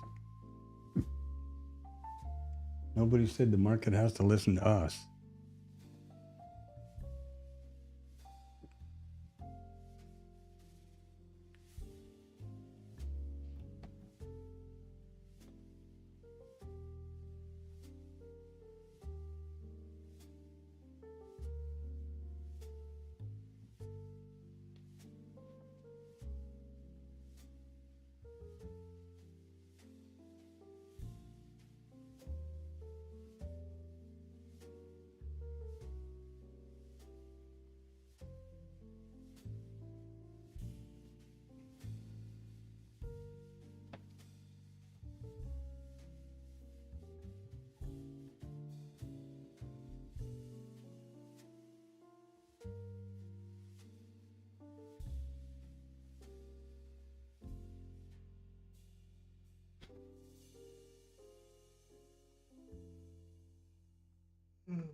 Right back where we started. Look at that.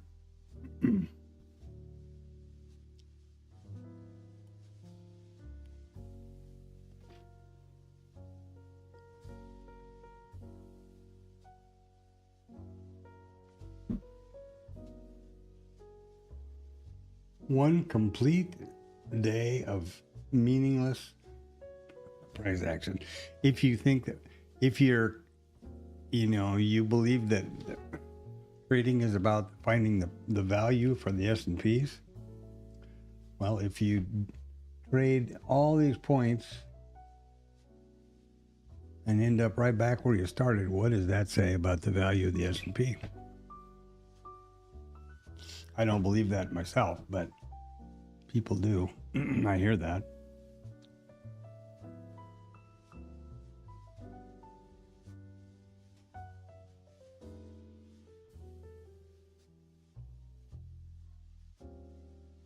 I hear that.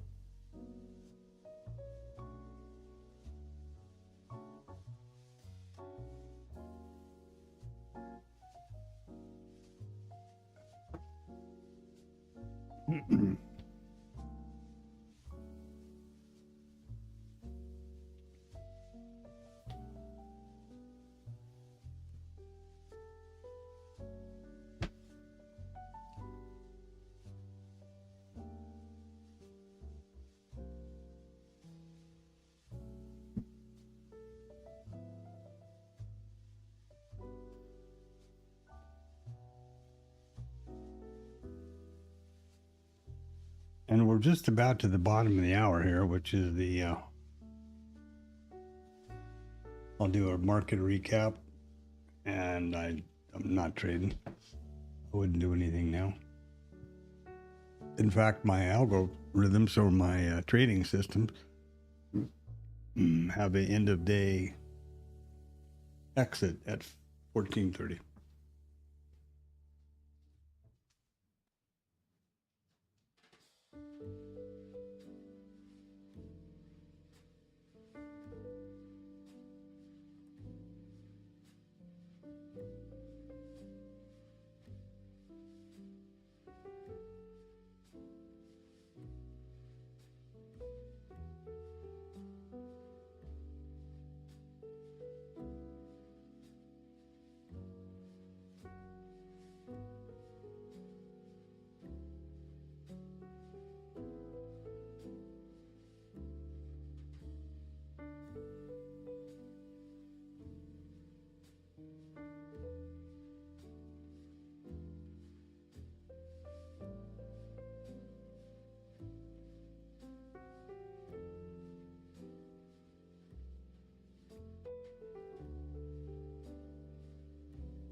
Well, there we go, the bottom of the hour. What I'm going to do now is the daily wrap.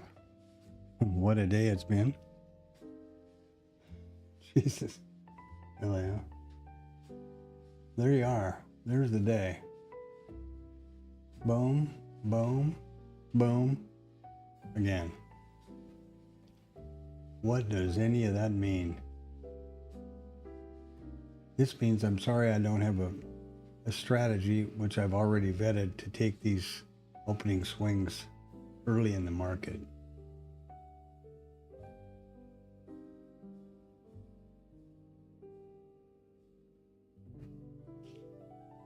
Anyway, there we are. And it's been one hell of a, what, a 66 point IV, and it didn't take them out. Yeah, crazy. And huge sell-off and gap down from yesterday. Of course, that's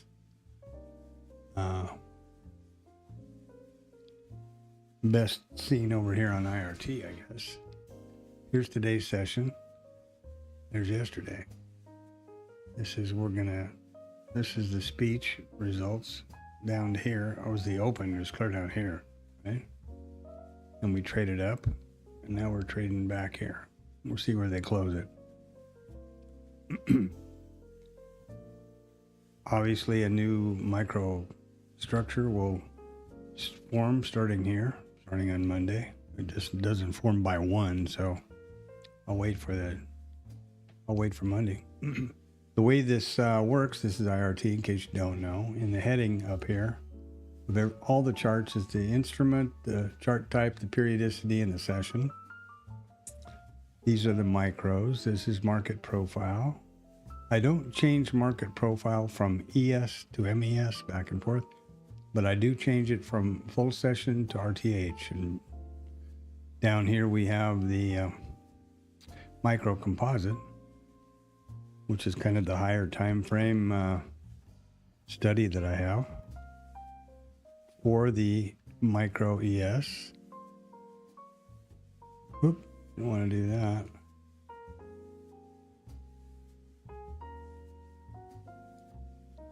It is the daily, micro ES daily charts, daily time frame, and the periodicity is the RTH session. I mean, the session's RTH and the periodicity is 1 day. So every one of these is one full RTH trading session. Yesterday, Wednesday, and so on. Wherever they overlap, I draw continue this volume profile around them, and that generates a micro composite VPOC and the high and low volume nodes, which are designated by these red and green lines. They're just the high and low nodes in this volume profile. But they are the values associated with those are pushed to IRT. Jesus, pushed to Bookmap. I'm rummy. It's been a long week. Here's today. The session prices are also pushed to Bookmap. What do we got for volume? It's remained over 100% all day.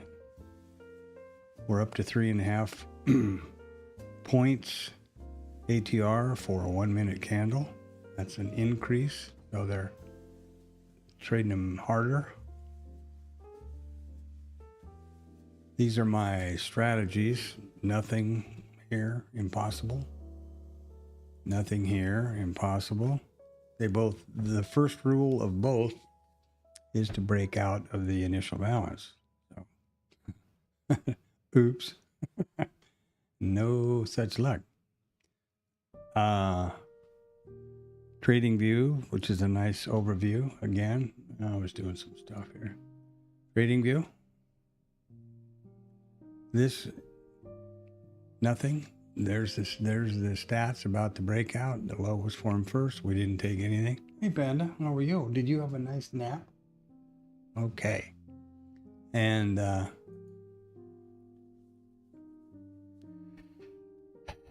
data is the data, you know. We haven't had the IB taken, so we can't even remotely start looking for these stats.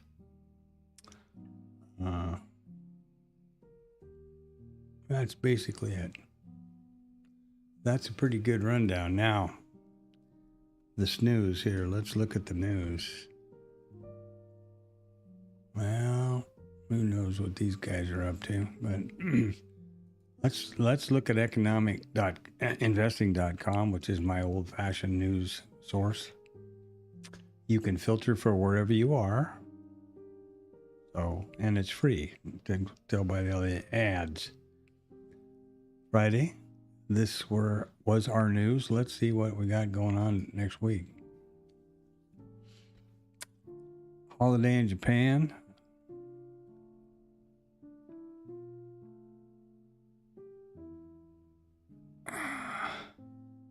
Wow.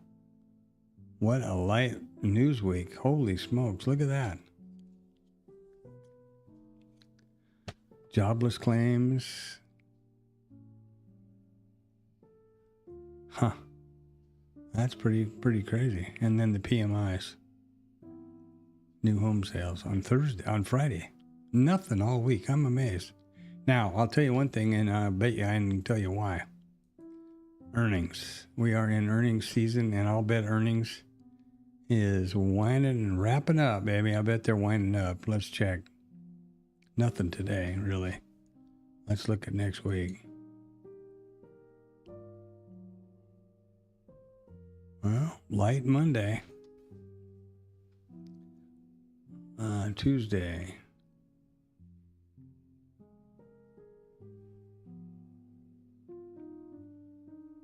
Picking up on Tuesday. Wednesday, alphabets. Oh, here we go. Alphabets and Tesla. Next Wednesday. And there's only one news item, which is the Cushing report that's out every Wednesday at 9:30 in our, if you notice that. If you think I'm lying to you. Well, anyway, let's keep looking. And that usually starts the beginning of them. See how many scrolls I've had to do to get down to the bottom of Wednesday? And Intel Thursday. Yeah, so it's earnings week is coming in force starting next week. See how many times I've had to scroll down there to get that to work? And Friday's nothing much, but that's usual. So we're going to have a interesting earnings crap all next week, and no news really. Maybe Einstein will go away. Maybe the Tweets R Us guy will leave us alone for a couple days. I hope. I'm really tired of that whole thing. Hey Panda, how are you, baby girl? Yeah, big kitty giving me the kitty cat stare. Stand by, I gotta see what's up here.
Sorry about that.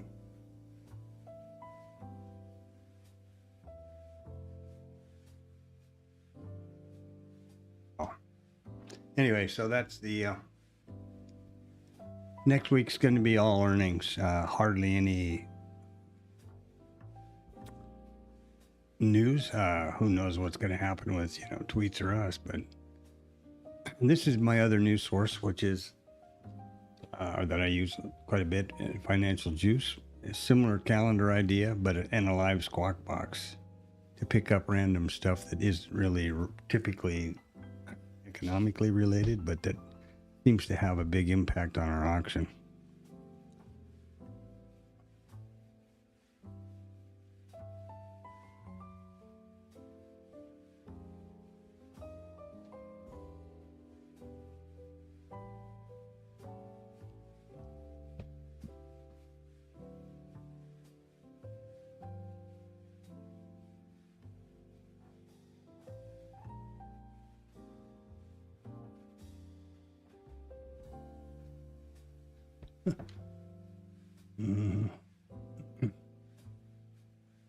Okay.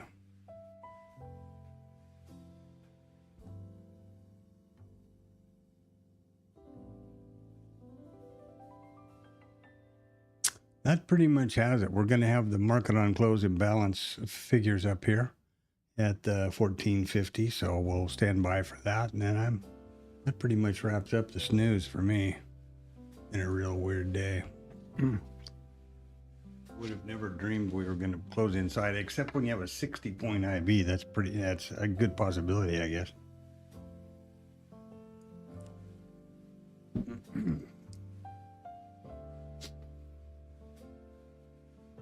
That is a good possibility.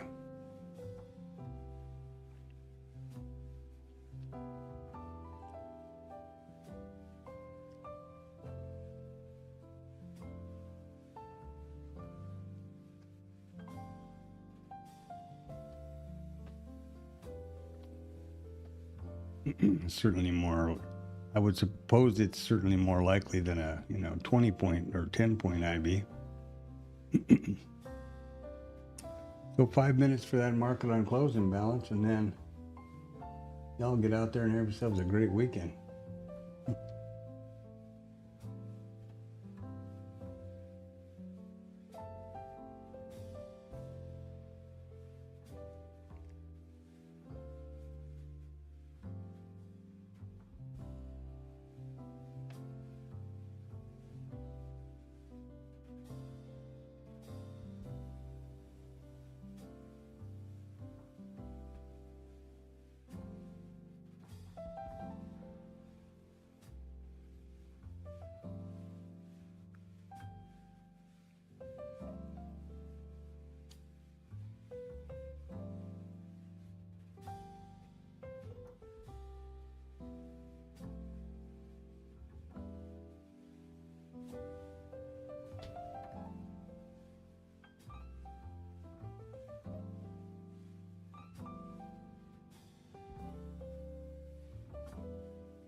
So we got a minute and change here.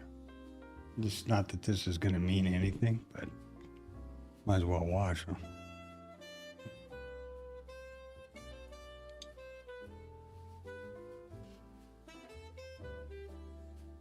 Not that this is going to mean what's going on here.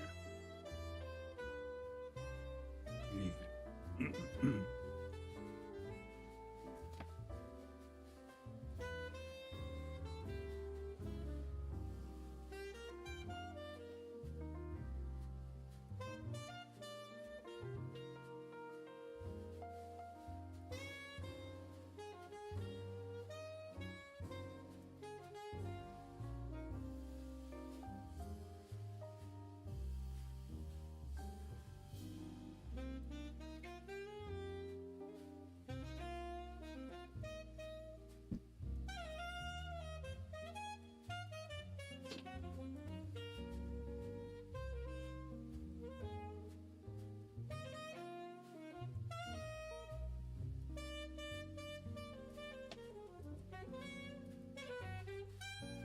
Well, 10 seconds.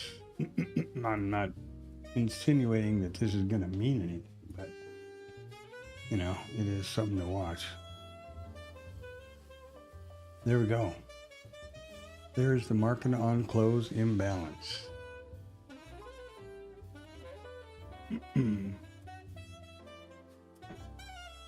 Pretty quick, it will be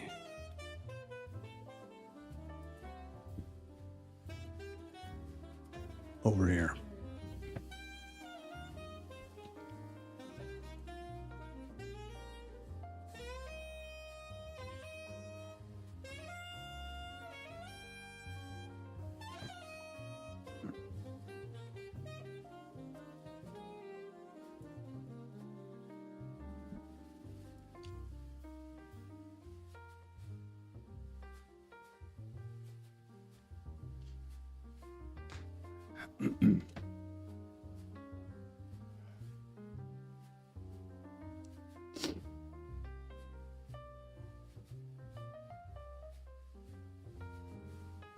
And there they are.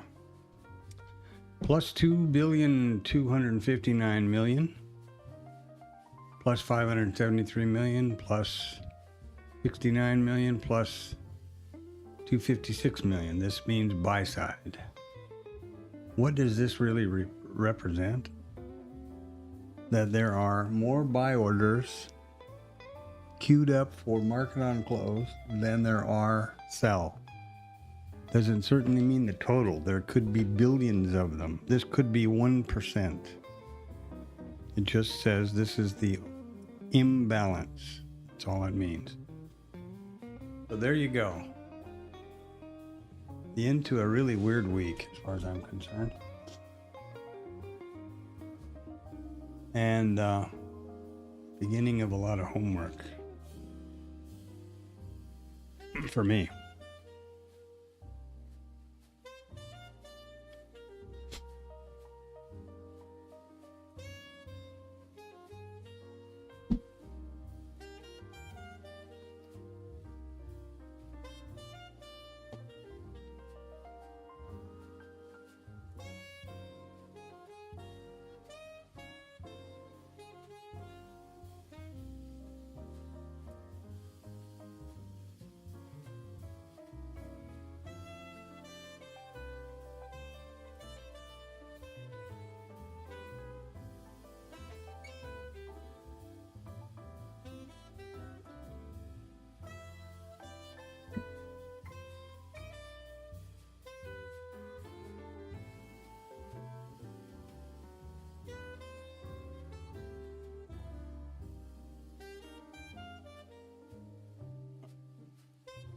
It's a nothing burger, man.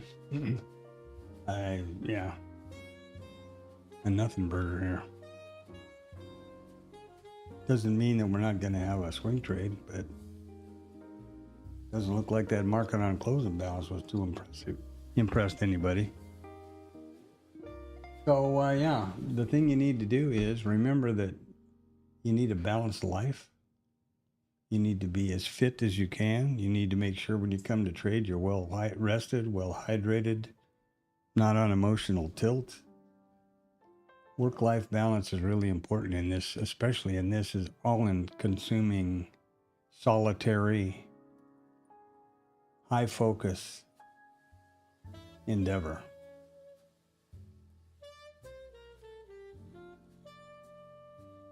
So every trading day from 8 o'clock in the morning until 1500 Central Standard Time, this stream is my Virtual Trading Journal, and I appreciate you coming by. Very definitely.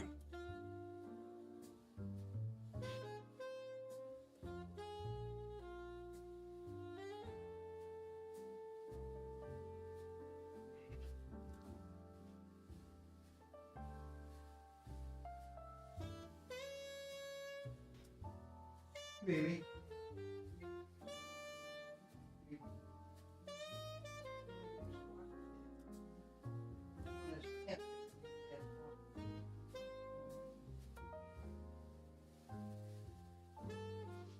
I'm going to go out to the Stratford.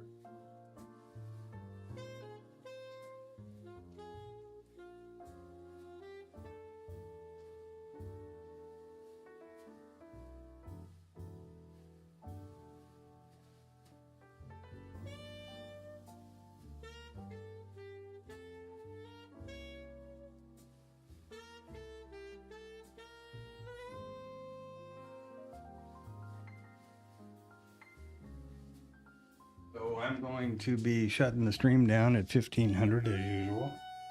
Another 5 minutes. And then who knows what'll happen from that. Obviously the machines will run until 1600. And then I'm going to take my own advice and get some exercise and get outside and do some stuff. Then I'll get back into the homework later tonight. Not really much to say at this point. Crazy day. The people that are in charge here are just doing some of the most weird, random stuff I would never imagine. And that's pretty demoralizing to me as an old guy.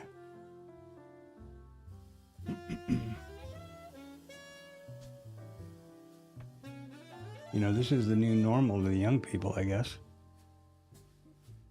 They don't expect a leader to be honest and tell the truth and not be, only concerned with graft and enriching themselves. I guess they figure that's normal. But boy, it is not normal the way I grew up. So it's hard to swallow.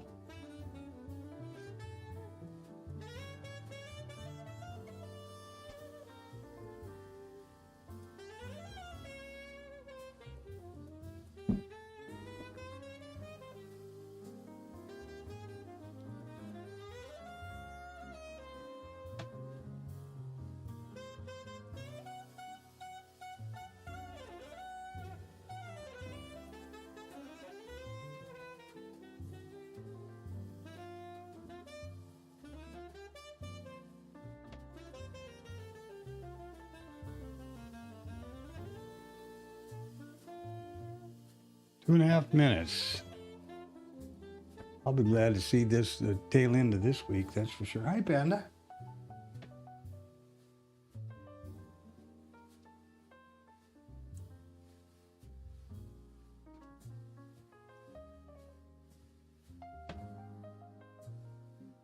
I will be glad to see the tail end of this week.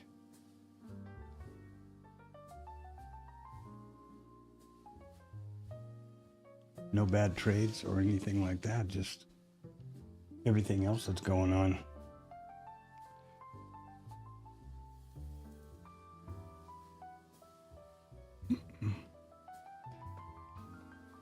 Going to start looking into bonds. I'm trying to think of different things that might have less impact by the craziness as I see it, the geopolitical stuff.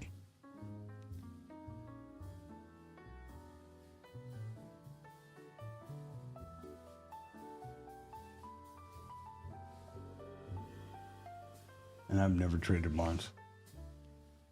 That's the reason I started looking at the Globex and the Asia Opens, thinking I might be able to get away from the... I knew last night was going to be a rout with the speech. That's why I watched that. But I was hoping that I could get away from the geopolitical impact of, Truth Social and all that. It's hard for me to even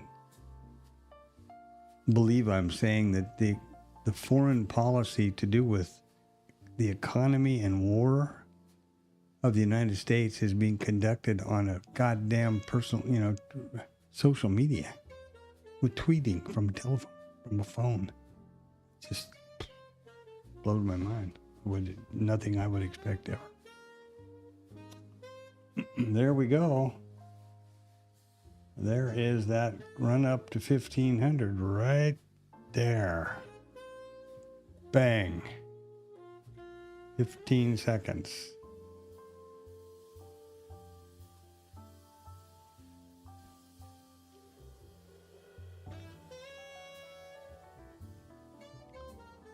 And there you have it. There is the cash close. 1500 Central Standard Time, the 17th of July, 2026. Goodbye and good riddance.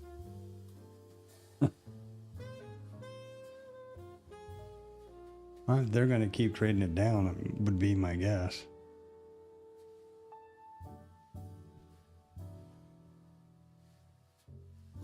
All right, have a good weekend. Get outside, get some sun, get some whatever you do, and enjoy yourself. I'm going to shut this mess off and go do that myself.